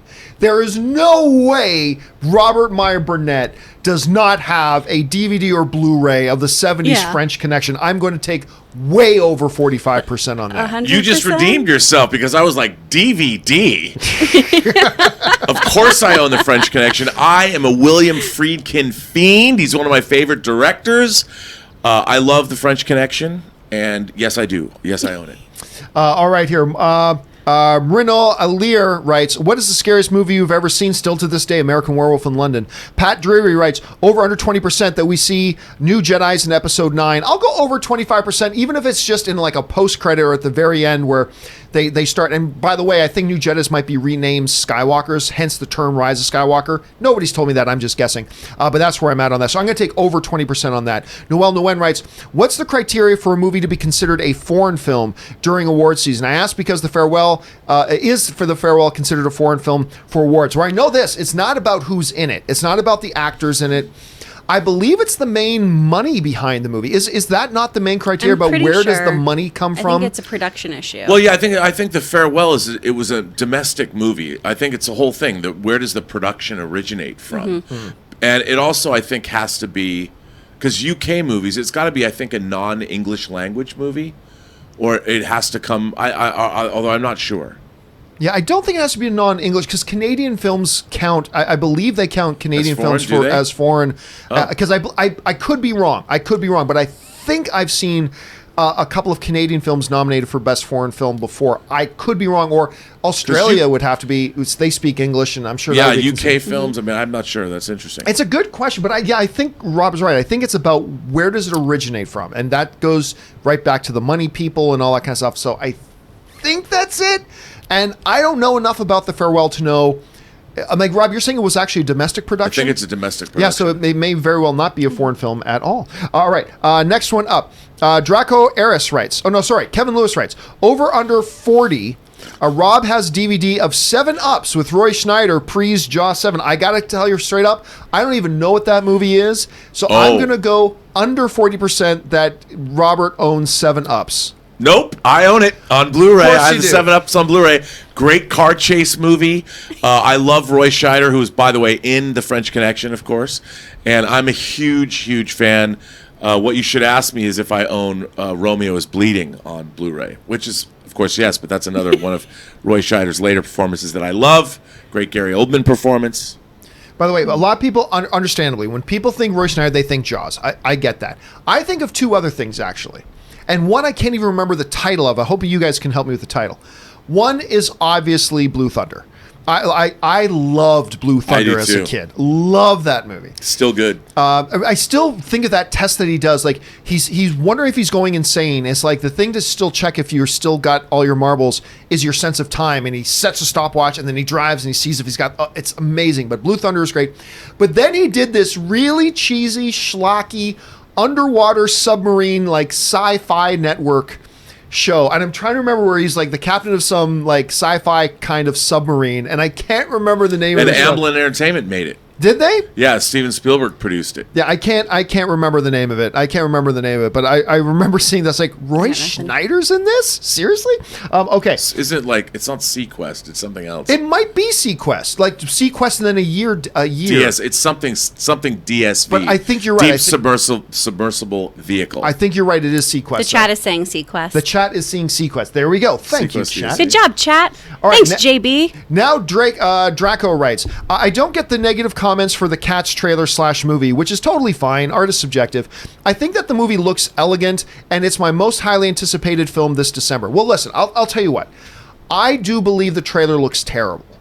That said, I have very little doubt it's going to be good because of who's directing it. Tom Hooper is directing this film. This dude is amazing. He's fantastic. I can't remember if he's won any Academy Awards. I know he's been nominated at least once or twice, but he did the Best Picture winning film, King's Speech, which that movie is a freaking masterclass in direction. That movie's a masterclass in direction. And I believe he also directed Les Mis with Hugh Jackman, which is fantastic. Also nominated for Best Picture. That one was. Because of all that, and, you know, Rob and I saw a presentation on this. The care they're putting into this, I don't know for a fact it'll turn out to be good. I did think the trailers were terrible. I thought the trailer was terrible, but I have very little doubt because of who's directing that the movie's going to be good. Rob, what do you think? Well, I think Kris already really codified exactly what's wrong with the Cats trailer. No buttholes! Once that popped up in the chat, I was like, no, my legacy. No, you know what I think? To be honest, I actually thought the Cats trailer looked good to me. It's just the whole premise of how they're doing the cats. Like, why not do cats with photorealistic cats like the Lion King?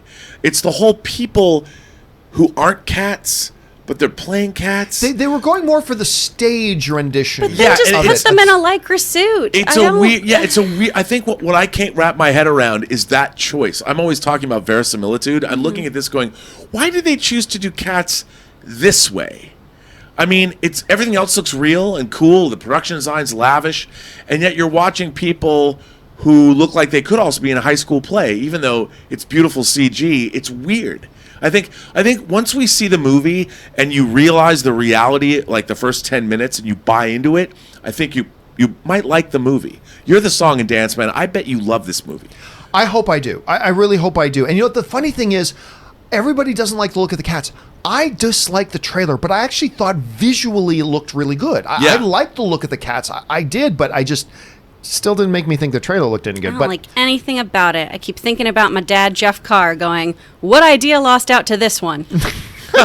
Well, it is one of the most celebrated stage plays of all time. I mean, that's one of the great. I'm going to use that. That's it's one great. Of the greatest oh, my dad has the best one. one-liners. All right, let's go on here. Kevin Lewis writes, Homelander, more evil than Thanos. H enjoys kills. Oh, I think Thanos enjoys kills too, because when he says he's about to wipe out humanity, he says, I'm going to enjoy it very, very much. But he doesn't. He says that because he doesn't enjoy it. I think Homelander's more evil. I think Homelander's more evil. Yeah. Pure evil. But, I mean, make no mistake. There are a bunch of people who mistakenly go, oh, no, see, Thanos is just misunderstood. No. Thanos is evil. He's very, very evil. He sees himself as the hero and all that kind of stuff. But I'm sure to some degree Homelander might too. But I think Homelander's a little more evil. What do you think, Kris? I think Homelander's definitely more evil. There's a great David Tennant interview talking about Kilgrave where it's no one ever thinks they're the baddie. No one ever has that. And if you think you're bad and you're being bad, then you don't have an interesting character. I think Homelander is much more intrinsically evil. Rob? Oh, I think Homelander is the worst of humanity. Mm-hmm. He's humanity. Absolute power corrupts absolutely. He is an irredeemable, evil man. All right, we got a couple more here before you guys got split. The Sock writes, with the amount of heroes, villains, thugs, and cops in Marvel's New York and DC's Gotham, how are there any civilians left to save? Honestly, seriously, I joke about it sometimes, and I was reminded about this. I would joke about sometimes it's like, one of the things that bores me a little bit about shared cinematic universe is that there are so many, there's nothing special about superheroes anymore. Like, the MCU is now a world where there's literally nothing special about a superhero. Every 7-Eleven has two superheroes on the roof, patrolling for crime. And I've been saying that for a while. Then a couple of weeks ago, I dug up an old Tick comic. The Tick comics are the funniest comics. Them and Milk and Cheese. I don't know if any of you guys have ever read Milk and Cheese. Milk and Cheese. They're so funny and brutally violent, but they're so funny. It's literally a carton of milk and a block of cheese that go around unleashing horrible violence on people. Anyway. Milk and Cheese and The Tick are the funniest comics I've ever read. And I totally forgot, but I picked up this one issue of Tick, and it's like, oh yeah, they actually made that exact same joke about like how every single street corner in the city now has a superhero. Like, they no longer patrol the city, they patrol like a 1/4 of a block. Every quarter of a block has a different superhero patrolling it. And so your point is well taken, Sock. Your point is well taken. But yes, Kris, find Milk and Cheese. Okay. A Milk and Cheese, we do as we please. It's the subtag on it is Dairy Gone Bad. And and they're two just little sentient creatures, a carton of milk, a block of cheese that love watching Maury Povich on television. That's their life, and it's so freaking funny. Sock also writes, and how do S.H.I.E.L.D., AIM, etc. maintain their numbers when another organization pops up every 5 seconds, and that's not accounting for legit armies? Yeah, where do they get? I mean, there was a show, I believe it was on NBC, that short-lived show called Powerless, about a year and a half, 2 years ago. With Alan Tudyk. As Van Wayne. He was Bruce Wayne's idiotic little cousin. I actually adored that show. I loved that show. I had a really good time with that show, and one of the episodes actually asked that same question. Where do these supervillains get their henchmen from? Where do they get their henchmen argues? And one of the episodes was so great because the lead character, who's half Filipino girl, Vanessa Hudgens? Vanessa Hudgens, who was the lead in it, and she was great in it. She starts dating a guy, and she later finds out that the guy she's dating is a henchman for Riddler. One of Riddler's nameless henchmen, right? And it's hilarious. It goes into this whole thing about where do these guys get their villains from. It's really funny. I highly encourage you if you haven't had a chance. And one of the stars from Community was actually in it as well. But Danny? Yes. Danny Pudi? Yeah, I think that was him. Mm-hmm. And the comedian Munches. Oh, I'm forgetting his name. But anyway, Good show. Check it out if you get a chance. Kevin Lewis writes, interested in a P of TA Planet of the Apes with astronauts who launched pre-virus land back on Earth years after Caesar, like 60 years versus, or just end with trilogy. Well, I mean, Kevin, you're kind of describing Planet of the Apes, except instead of 60 years, it's 2000. A lot of years. So you kind of, I don't know. I mean, and wasn't there a scene in like one of the most recent Planet of the Apes where they actually watched the footage of the Charlton Heston astronaut taking off into space? That's in Rise. So, like, I don't know, Rob, as somebody who adores this franchise, is there an opportunity where you could go like, hey, forget 2000, like 30 years, 40 years after Caesar, an astronaut returns to Earth to see the state that the Earth is there something there for that, or is that just too similar to? I think it's too similar. I mean, I would love to see a political. It would be interesting to watch the apes forge their own civilization. Like how now that they're in power, what are they going to do? And it becomes, allegorical to our planet. How are they? The way human beings have to figure out what they're going to do with themselves. How does an ape culture globally figure out? Well, what are we going to do now? And warring factions. Maybe it's a political thriller. I don't know, but I'd love to see something like that. The Manchurian Candidate, but with chimps. Manchurian Candidate, but with chimps. Why not? I mean, warring factions. Warring factions. All right, guys, listen, that will wrap up our time here for Robert and Kris. They have other things they need to be doing, and they got to get off and going.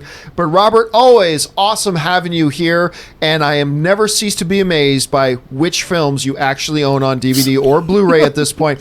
Anyway, Rob, where can people find you online before you get back here tomorrow? You can find me on Twitter at BurnettRM, find me on Instagram at RMBurnett, or find me on my own YouTube channel, The Burnett Work. And joining me and Robert here, of course, is Kris Carr. Kris, where can people find you? On Twitter and Instagram, you can find me at actor Kris Carr. And today at 3 p.m., you can find me over at Nerdwire, where I'm going to be talking about Cannon Busters and Invader Zim. And by the way, I want to let you guys know this too. I'm super excited. I talked about this on the weekend with Open Mic, but my favorite role-playing game of all time is the West End Games, not to be confused with Fantasy Flight, the newer ones, but the West End Games D6 Star Wars role-playing game system. And we're starting up a new game this week, which I was telling these guys, I'm ridiculously excited about playing this game again. We're going to be doing up a game, and we're not going to be professionally recording it or anything, but we are going to shoot us playing this game, and we're going to put a bunch of it up. It's not going to be live streamed, but I'm going to be putting a bunch of it up so you guys can watch us play. Rob's playing. Kris is playing. A buddy of mine who is literally a rocket scientist. Brennan is playing. A good friend of mine, Kris, who's like a vice president over at Dark Horse Entertainment, is going to be playing. So excited about this. We're going to be putting it up, so you guys keep your eyes open for that. I think we're going to be playing Wednesday night. So anyway, hey, Kris, Rob, always awesome having you guys here. Thanks for being here. And Rob, we will see you tomorrow. And Kris, we'll see you on Wednesday. Awesome. Thanks, guys. All right, guys, listen, we still have some time left here. We got about another 20 minutes to go. So we're going to keep going with your live questions. So let's keep the ball rolling here. Let's see here. Don't know what to put writes. Liking the early tracking number for Joker. Yeah, last I saw, and this number can change. The movie doesn't come out till October, but last I saw, Joker is tracking between $90 and $110 million as an opening weekend, which is quite frankly bigger than I thought it would be. So that's damn impressive. And if it does turn out to be that big, I'm sure they'll be happy with it. Stubble McShave writes, Stan and Ollie's in my top 10 of 2019. Seen it yet? I did finally get around to seeing it. I enjoyed it. Not as much as I was hoping, to be honest. It's not going to be a top 10. By the way, didn't it come out? I could be wrong. Didn't it come out in 2018? Anyway, I don't think it'll make my top 10 list for any particular year, but I did enjoy it, just not as much as I was kind of thinking I would. All right, James Bonner writes, hello all. Here's one for Kris. Kris just walked out. Have you ever done stand-up? You seem like you would be a natural. You know what? I'm going to see Kris again a little bit later today. I'm going to guess she has. I'm going to guess in the midst of all the stuff she's done, she's just got that kind of energy. I'm going to guess that she has done stand-up. All right. Darth Wayne 97 writes, Cliff Booth is one of the greatest characters in cinema this year. All hail Cliff. You know what? I'm not going to disagree with you. I think Cliff, and for that matter, Rick Dalton, I think Cliff and Rick are two of the best characters in movies this year. Like, seriously. And that's coming from somebody who doesn't love... I don't love Once Upon a Time in Hollywood. I like it. But I've gone ad nauseum about my various problems with the film. But the absolute strength of the movie is those two characters and the performances given by them. And of course, the incredible ending. But I could watch just these two guys on screen together for another 4 movies. I thought they were great. Armando Martinez writes, better time travel movie, Endgame or X-Men Days of Future Past? Going to say something unpopular, but in almost every way, X-Men Days of Future Past is a better movie than Endgame. Sorry. I really do. I love Endgame. You guys, you've heard me talk about Endgame a million times. I like Endgame very much. I shouldn't say X-Men Days of Future Past is better in every way. There are a number of elements in which Endgame is more entertaining and better than Days of Future Past. But overall, I actually think X-Men Days of Future Past is the better movie. Ryan Lohner writes, am I the only one who took Bruce Lee's scene as a self-serving memory that didn't actually happen that way? It just never occurred to me that it was real. So you know what? That's a really interesting way of looking at that. The scene of Bruce Lee in the movie, and we won't go into too many details for people who haven't seen it, but that could just be the way Cliff is remembering it through his own lens, right? Because Cliff comes out looking really good in that scene. And now I think that's an excellent thought, Ryan. But I will say there's nothing in the movie to indicate or suggest that's what it was. That it was just Cliff remembering it through his own, blurred lens. I think that's a fabulous observation, but I would have to guess, since there's nothing in the movie that suggests that that's the way it was, that maybe it's not the way. But I mean, that kind of puts that entire scene into an entirely new light. When you look back on it as an audience member, so it's an interesting thought. I'm going to keep that in mind the next time I see it, Ryan. All right. Amalia 1981 writes, did you see Jason Momoa have seen the Snyder Cut? He posted it himself on Instagram today with a video thanking Zack for his career. It does not exist. No, again, it's the same. We've been saying this all along. A ready-to-be-released theatrically version of Justice League that Zack Snyder did by his vision does not exist. Does a cut of the movie without completely finished color correction, visual effects, musical scoring, ADR, on and on and on and on. Does that possibly exist? Absolutely. We've been saying that the whole time. Everybody's been saying that the whole time. That exists. But when people hear Snyder Cut, a ton of people out there believe that that means that a ready-to-be-released theatrical version exists, and that does not exist. We just talked last week about how Kevin Smith has confirmed that he spoke to all the executives at Warner Brothers, and they confirmed for him that a completed version of the movie does not exist. A cut of the movie exists without all the things completed, yes. Everybody's been saying this whole time, something like that exists. Whether you call it an assembly cut, whether it's just something he put together of all his footage, that's there. But that's never been in dispute. That's never been the thing. The thing is a completed, ready to be released to the public version of the movie that doesn't require tens of millions of dollars of work to be done on it to make it releasable. That does not exist, which Kevin Smith confirmed last week through his conversations with the executives of Warner Brothers. So again, it's the apples and watermelons thing. But John, there are apples in the bag. We've been saying there are apples in the bag. What we've been telling you is that there's no watermelons in the bag. But John, there are apples in the bag. We know there are apples in the bag. What we're saying is that there are no watermelons in the bag. We know that a thing exists, but the thing does not exist. And that's been confirmed multiple times by the studio people. Cody Howard writes, hey, John, I hope you had a good weekend. I did. I actually had a great weekend, thank you. Saw Lion King again, and I just think it's a crime if it isn't nominated for Best Visual Effects, let alone win. Well, I mean, again, whenever you're talking about not like Academy Awards, you cannot look at something on its own. You have to look at something in comparison to the other great things that come out this year. I mean, look at Endgame. Look at the visual effects in Endgame. I mean, I would kind of think that the visual effects in Endgame are better than the visual effects in Lion King. And maybe 4 others come out too. So I don't think it should win. Like if I had to give the award out today to Best Visual Effects, it would probably hand it to Endgame. But we have others coming. We have Ad Astra coming. We have a number of other films coming out that could. So it's theoretically possible that, Lion King doesn't even get nominated. And by the way, there is still some, within the visual effects community, some discussion going on about whether an animated movie should be considered for visual effects. Because Lion King is an animated movie. So it's going to be interesting to see how they kind of shake through all that. If it's up to me, I nominate it. But we'll just have to see how they kind of decide to look at it. But it's without question, whether you like or dislike Lion King, because I know a bunch of people don't like it and I know a bunch of people do. I happen to love it. A lot better than some of the other direct Disney's been putting out, like Wrinkle in Time, Dumbo, Nutcracker, that kind of nonsense. But I thought Lion King was outstanding. But whether you agree with me or not, one of the things I think most people can agree on, it looks ridiculously good. It looks ridiculously good.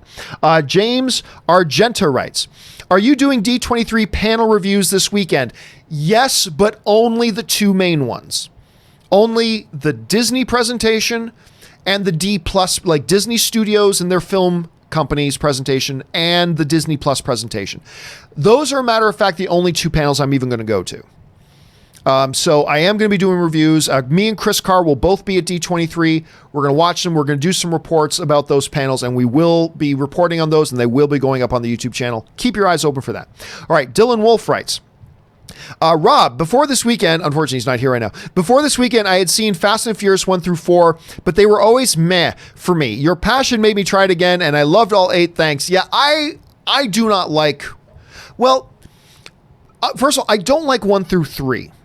I don't like 1 through 3. I don't think any of the Fast and Furious films 1 through 3 are any good, to be honest with you. Fast and the Furious 1 was just a complete, blatant, plot point by plot point ripoff of Point Break. Like, seriously, it is a plot point by plot point ripoff of Point Break. And then 2 sucked. I thought 3 sucked. Rob loves them all, though. 4 is the one for me that made me go, huh, you know what? That actually wasn't that bad. That actually wasn't that bad, because I didn't like any of the first 3. But 4 was the one that I saw and went, I fully expected to hate it.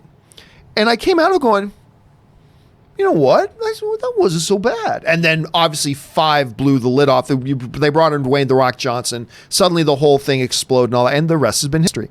Edgar Navarro writes, saw Blinded by the Light and it's amazing. I still haven't had a chance to see Blinded by the Light. I mean, there were 5 movies that came out this weekend. I just got back from vacation. There's a number of things I haven't seen. But I've been so excited about that, especially since with the presentation they showed us at CinemaCon, the Bruce Springsteen thing. I'm dying to see it. I'm glad you enjoyed it. I'm hearing good things about it.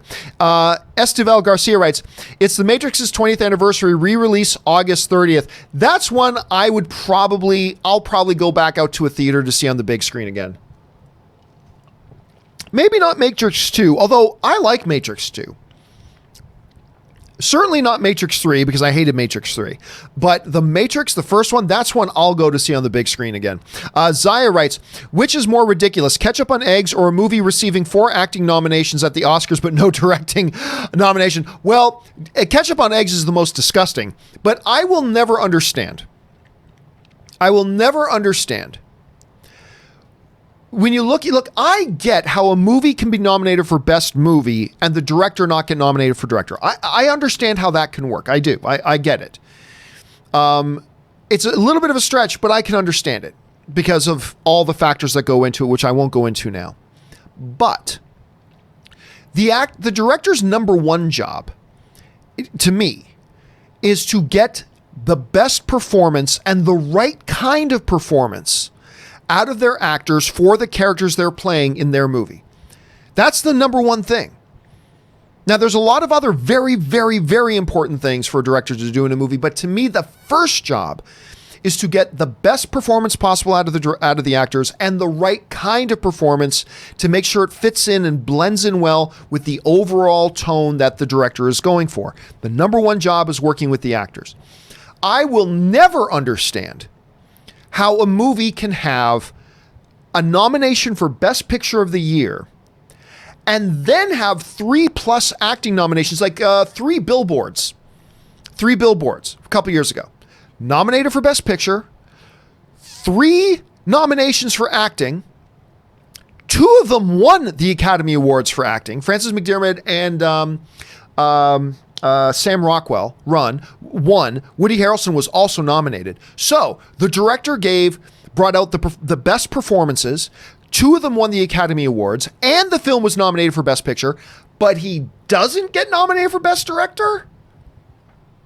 And then just recently, I think it was that movie about the one with Emma Stone in it. I'm freezing on the name of it, but I think that one had like 4 acting nominations and won 1 or 2 of them.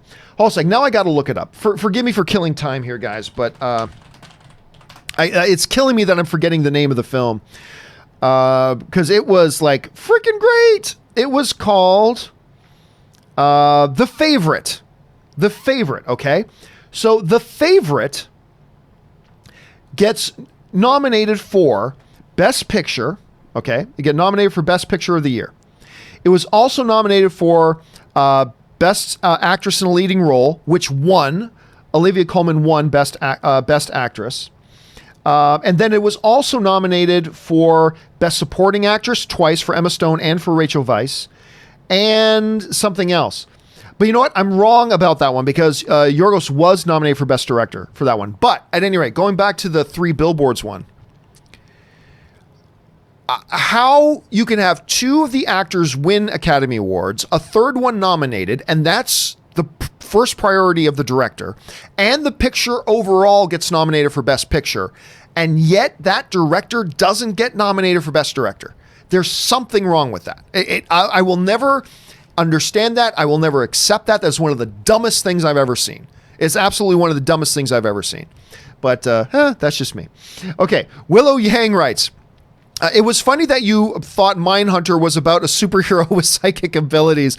Really enjoyed the new season. It was worth the wait. Now, again, I'm not going to be able to watch Mindhunter Season 2 probably till at least next weekend. I've just got too much stuff going on right now.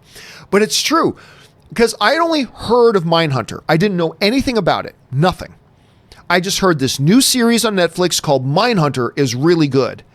And I went into it just assuming, it's probably about some guy with some mental, either telekinetic or telekinesis capabilities, right? It's got some mental Mindhunter, right? It sounds like a super-powered theme show. So I'm watching the first few minutes of it. I'm like, okay, any minute now, this guy's going to go and make some guy's head blow up. And I was surprised to find out, nope, that's not what this show is about at all. And I loved it. I loved the Mindhunter Season 1, and everybody's telling me how good Season 2 is, Willow. I cannot wait to see Season 2, but I'm going to have to wait because I just got too much going on right now. All right, Jonathan Teft writes, have you seen The Farewell yet? Nope, and probably not going to see it until at least Thursday or Friday. Have you seen The Farewell yet? I loved it, and it's now my second favorite movie of 2019, which is surprising because I rarely can get fully immersed into these movies with lots of subtitles.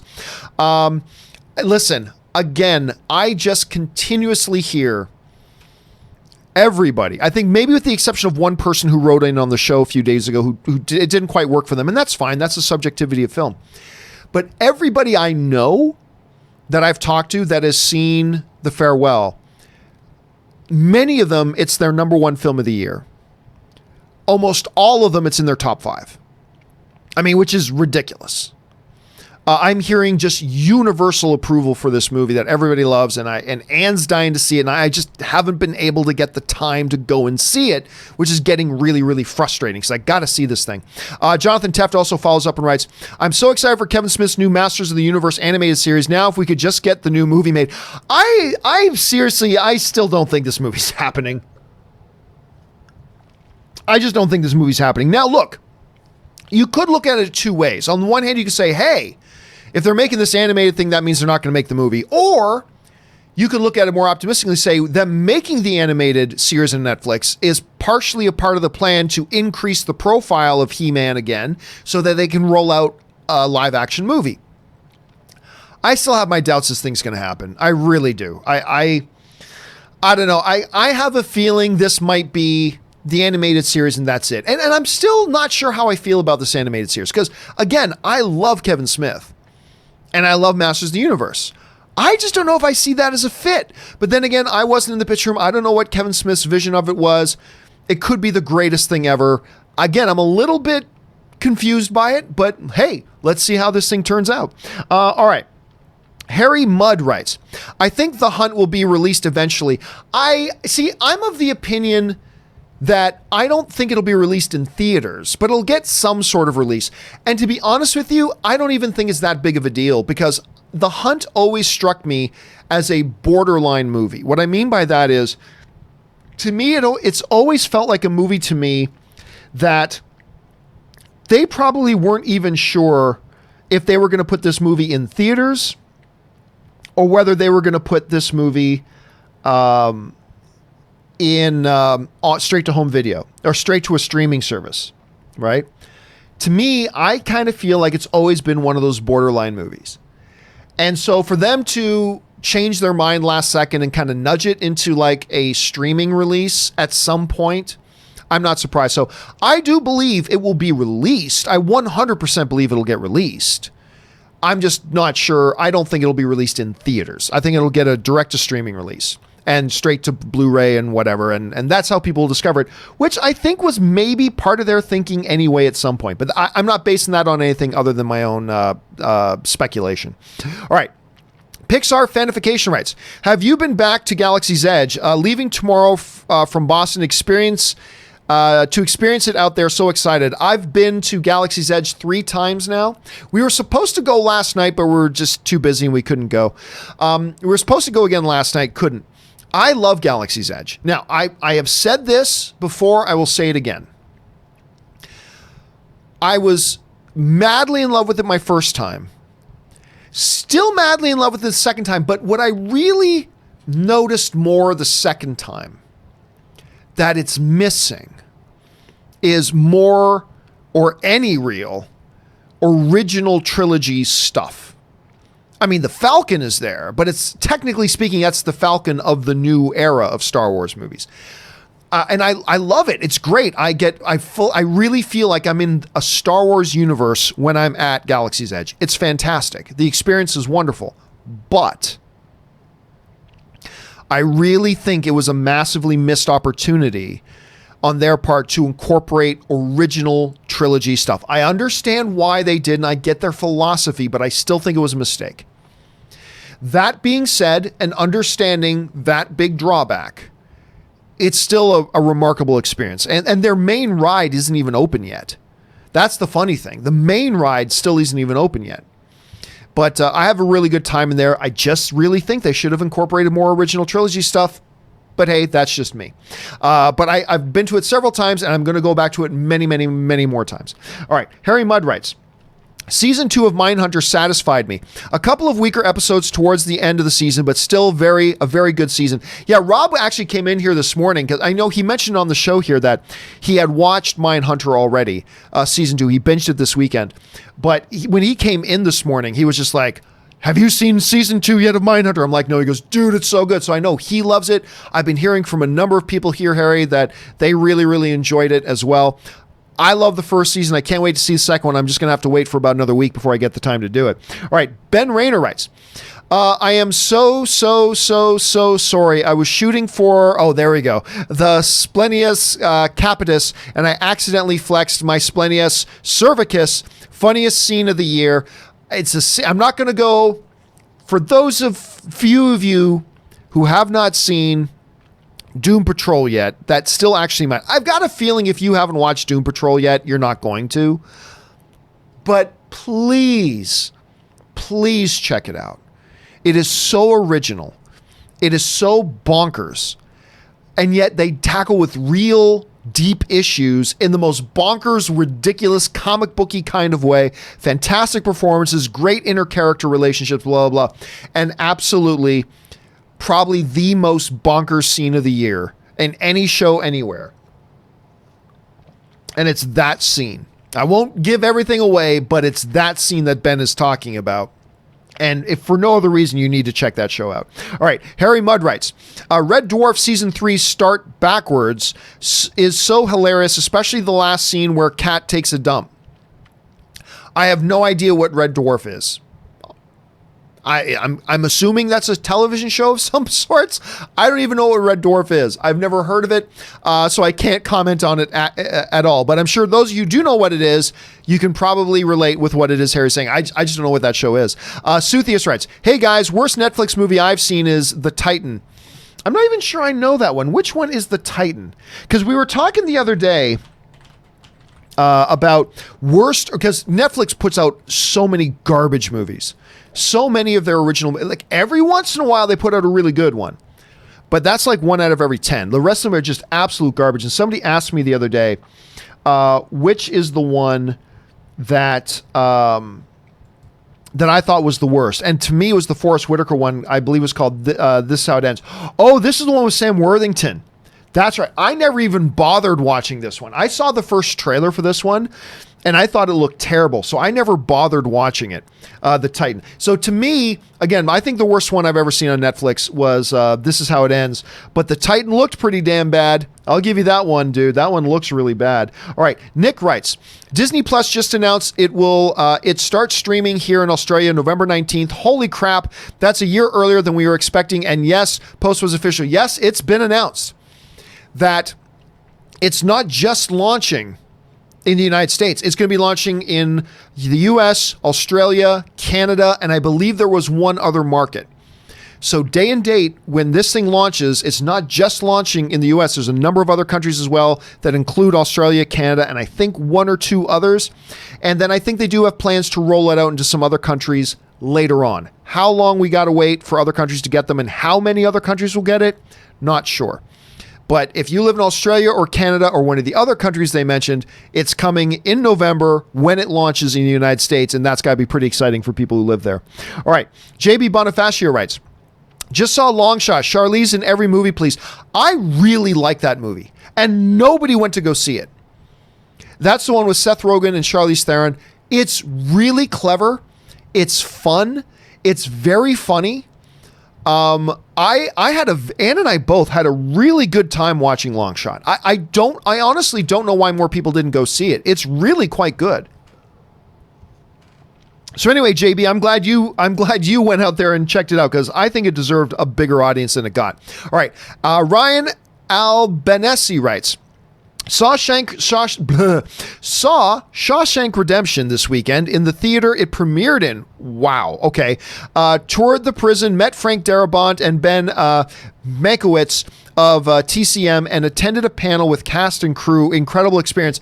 Okay. So I'm especially, Ryan, kind of envious because to me, Shawshank Redemption might be my all-time favorite movie other than Star Wars. And by Star Wars, I mean Star Wars, Empire, Return of the Jedi, all in one thing. Other than Star Wars, Shawshank Redemption may be my all-time favorite movie. It's just one of the best films ever made. Ever. It's so good. Anyway, for you to see it in the theater it premiered in, with a panel of the cast, have Frank Darabont there. A little bit of me is dying inside with pure, unadulterated jealousy right now, because that sounds like an experience. I would take my anniversary gift money for my wife, take that away, and go spend it on that. That's how important that sounds to me. That sounds incredible. Never tell Ann I just said that. Please never tell Ann I just said that. But I would secretly take any money I was saving for Ann's birthday present and anniversary gift and divert it to going to have that experience that you just described, because that sounds amazing. I would love that. I hope you had a good time, dude. All right. Michael Altoon writes, what's your opinion on leakers? Example, Ascended Ancient? Not good. Not good. You are ruining the experience for a lot of people. You are like undermining the work that people spent hundreds of millions of dollars and thousands of man hours and everything to do. And then leakers come around and take it and slip it out, and it gets ruined for people, and it undermines what the filmmakers are trying to do. I think it's terrible. I really do. I think it's terrible. All right. Vayu Nandan writes, now Game of Thrones completed, I feel I missed something which made me happy, cry, and all sorts of things this 9 years.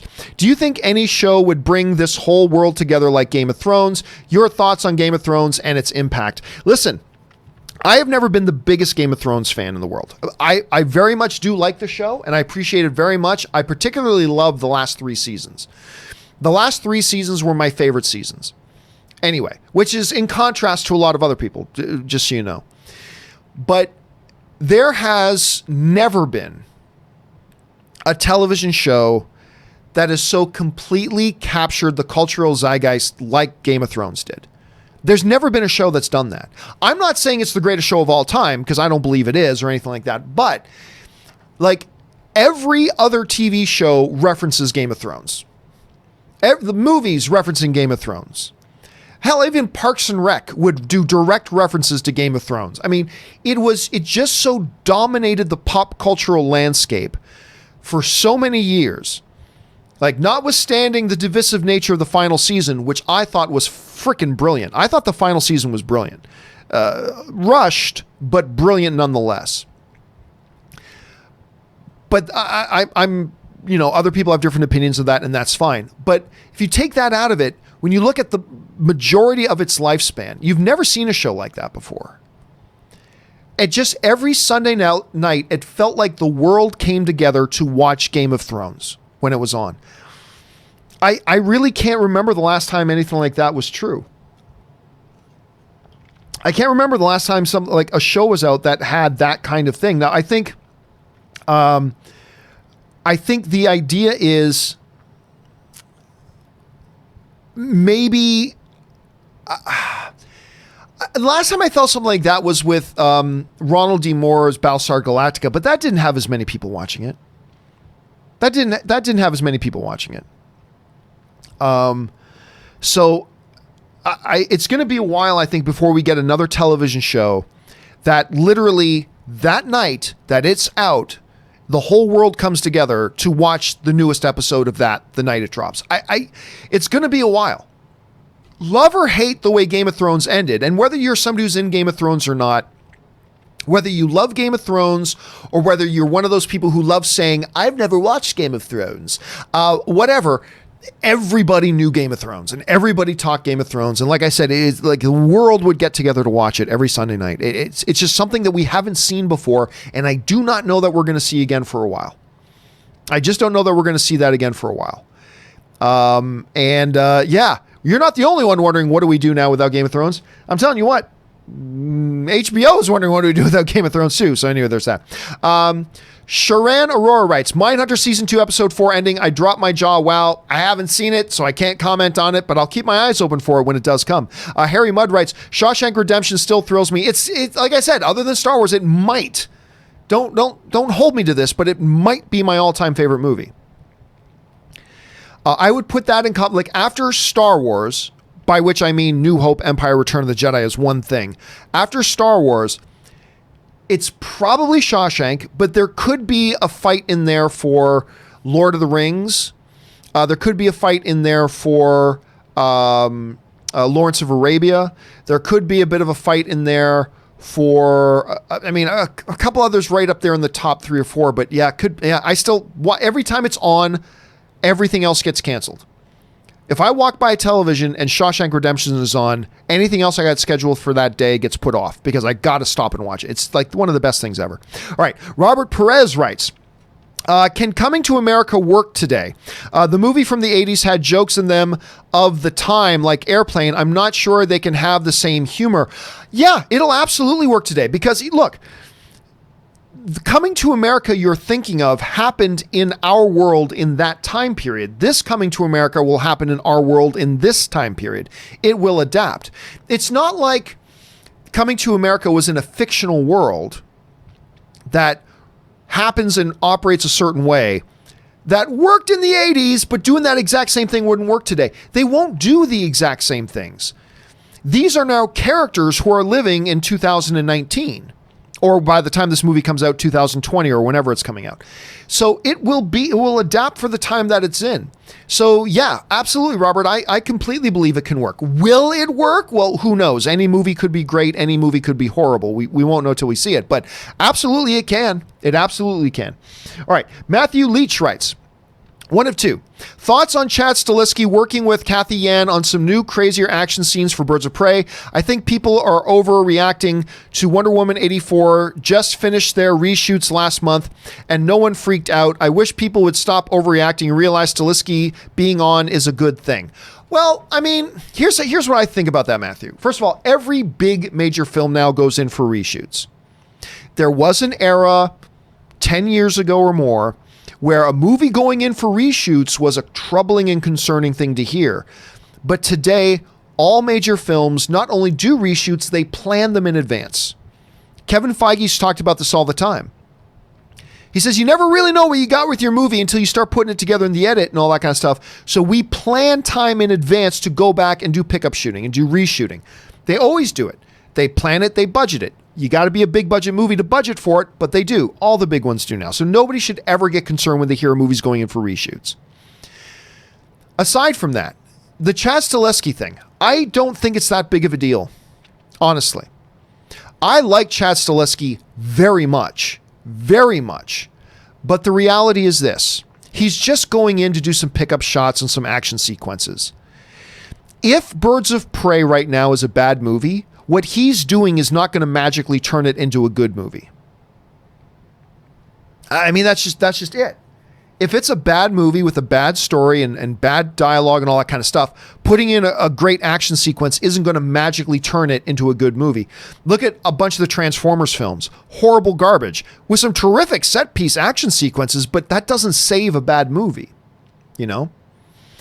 So I honestly think it's interesting to hear that Chad Stahelski's doing that. I find that interesting, but it's not going to change whether the movie's a good movie or a bad movie. It may make it a little more bearable if it's bad. It might make it a little better if it's already good. But his involvement and what he's doing is not going to change the movie from a bad movie. If it's a bad movie, it might be great. But if it's a bad movie, it's not going to magically transform it from a bad movie into a good movie just because he comes in to do a couple of action sequences. So it's interesting to me. If I had to, on the scales of this is a good thing or a bad thing, the scales are it's a good thing. Whenever you add talented people to your project, I think it's a good thing. Right now, I don't think it's an earth-shattering or, seismic shift in what this movie's going to be. And that, like some people are thinking it might be, I just don't think it's that important of a thing. So we'll see, though. We'll see how big of an influence it works out in it. Okay, guys, just got time for a couple of more quick ones here. Lucas Wilson writes, had a dream last night in which I accidentally discovered where you live. You got angry and shouted at me. Thankfully, Anne was there to console me. Yeah, that's the thing. I could totally see that happen too. Nobody wants me yelling at them. I don't lose my temper. It takes a lot to make me lose my temper. But when I lose my temper, I am Italian. I can unload pretty good. Until Anne steps in the way. Like once Anne steps in the way and like shut it down, then I shut it down. But that is a weird dream, but oddly, Lucas, one I could totally see happening. I think that is exactly the way something like that would turn out.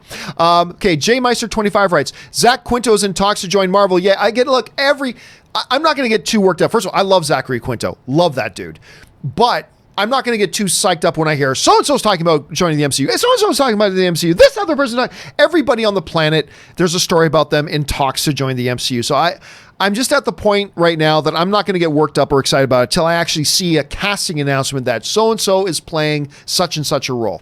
Then I'll go, oh, interesting. But at this point, I'm not going to get worked up about it. Harry Mudd writes, over or under 50% that John will turn on his AC. Little fun fact, I actually, during the movie news feed or during buy and sell, I always go and turn on the AC. Just so you know. Always do, because it does get hot here. It gets quite hot. Fun Overlord X writes, hey, John, endgame question. If you remember pre-Bruce Snap, Hawkeye was an extremely active vigilante. Won't he have to answer for it above the law?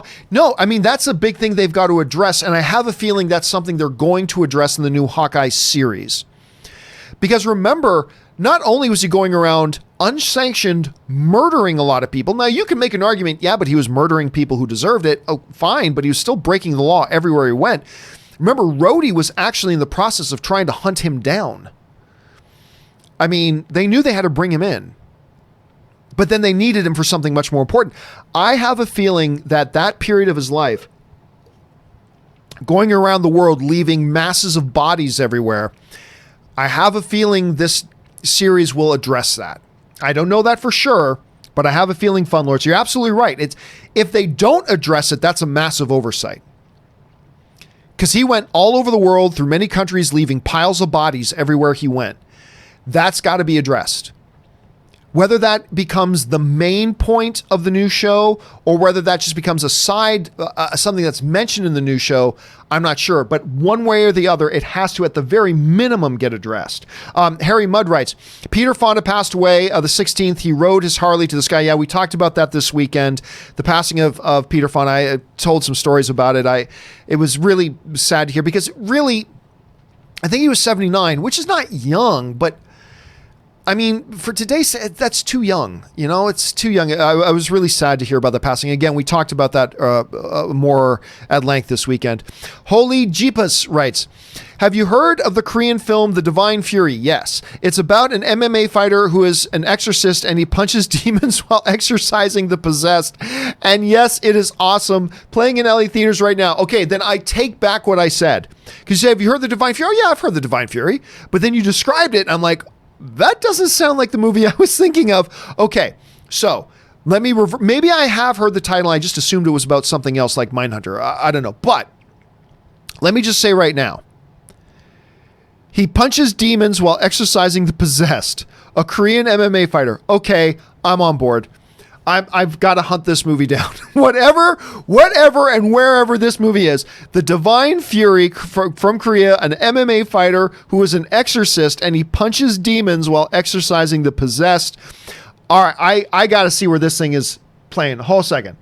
Let me just look here. The Divine Fury showtimes. Let me see if I can find it in LA here. Where is it playing? It's at CGV Cinemas. All right, I don't know what that is, but it's apparently they're in LA somewhere. I'm going to have to try to track this thing down because that sounds awesome. Thank you for putting that on my radar, early Jeebus. All right. Leo Milmet writes, you should post a theology lecture on Patreon. I am not here to lecture anybody on theology. That is not what I am here to do. That is not what I'm on. So no, I probably won't do that, Leo, but thank you for asking. Harry Mudd writes, have you seen Wu Assassins? Love that show. I've not. No, yet another one. Again, I don't have a lot of time to watch a lot of TV. So there's a lot of good sounding shows that I haven't seen. That's one of them. But at least I've heard of Wu Assassins. That one I know about. Leo Milma writes, buy, rent, lose one. Godfather, Godfather 2, Goodfella. Lose Goodfella. And I love Goodfellas. Love it, love it, love it. But it's no Godfather, and it's no Godfather 2. Buy Godfather, rent Godfather 2. But if you ask me the same question tomorrow, I could put Godfather 2 as the buy and Godfather as rent. They're just so interchangeable with each other. Leo Milmet writes, buy one, rent one, lose two. Bridge on River Kwai, 10 Commandments, Lawrence of Arabia, Ben-Hur. Okay, lose the 10 Commandments. It's an all-time great, but it's got to go. And lose...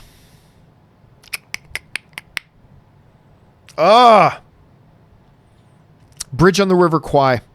I cannot lose Lawrence of Arabia or Ben-Hur. Can't lose either of those. I don't want to lose Bridge on the River Kwai either, but yeah, so that's a tough one. Leo writes, are you the Third Man fan? Perfect film, in my opinion. Is that the one with Robert De Niro? Let me just pull this up. That's not the one with Robert De Niro. I'm thinking of something else. Oh, that's the old Orson Welles film. Hey, look, I think I've seen pieces of that movie, but if I have, and I think I have, it's been so long since I've seen, I couldn't comment on it. So there's that. All right, final question that I'll take today. And then do not worry, everybody from Leo Schuler, Jeffress, and everybody else, do not worry. I'm going to do a companion video later this afternoon to get to all the rest of the questions that got sent in a little bit later today. So if you sent in a super chat question, it will be answered in a video today. Just keep your eyes open for that. All right. Harry Mudd writes, Barbara March passed away from cancer the 11th. She portrayed Lursa in Starry. Yeah, we talked about that on the show last week. Robert was here. He talked a lot more at length about that. And yeah, there seems to have been lately just a rash of the passing of some Hollywood legends, and that was definitely one, particularly for people who are Star Trek fans. All right, guys, that will do it for today's installment of the John Campea Show. Thank you so much for being here and being part of our film fan community. Once again, don't forget, guys, everybody who sent in a super chat question, they will get answered today in a video. Just look for the companion video coming a little bit later today. And don't forget, the John Campea Show returns again tomorrow with me, Robert Meyer Burnett, and Erin Cummings as she gets back from the CBS lot. She's filming her new show right now that's going to be premiering on CBS here called All Rise. She's in that show, so she'll be in here, though, tomorrow to talk about all the newest things going on in the worlds of movie and movie news. Make sure you guys join us for that. Special thank you to, of course, Robert and Kris for being here earlier. Thank you to you guys for being here, especially for those of you guys who sent in live questions. Number one, you gave us great fun things to talk about. Number two, you supported the channel while you're doing it along the way, and we thank you for that. All right, guys, that will do it for me for now. My name is John Campea, and until next time, bye-bye.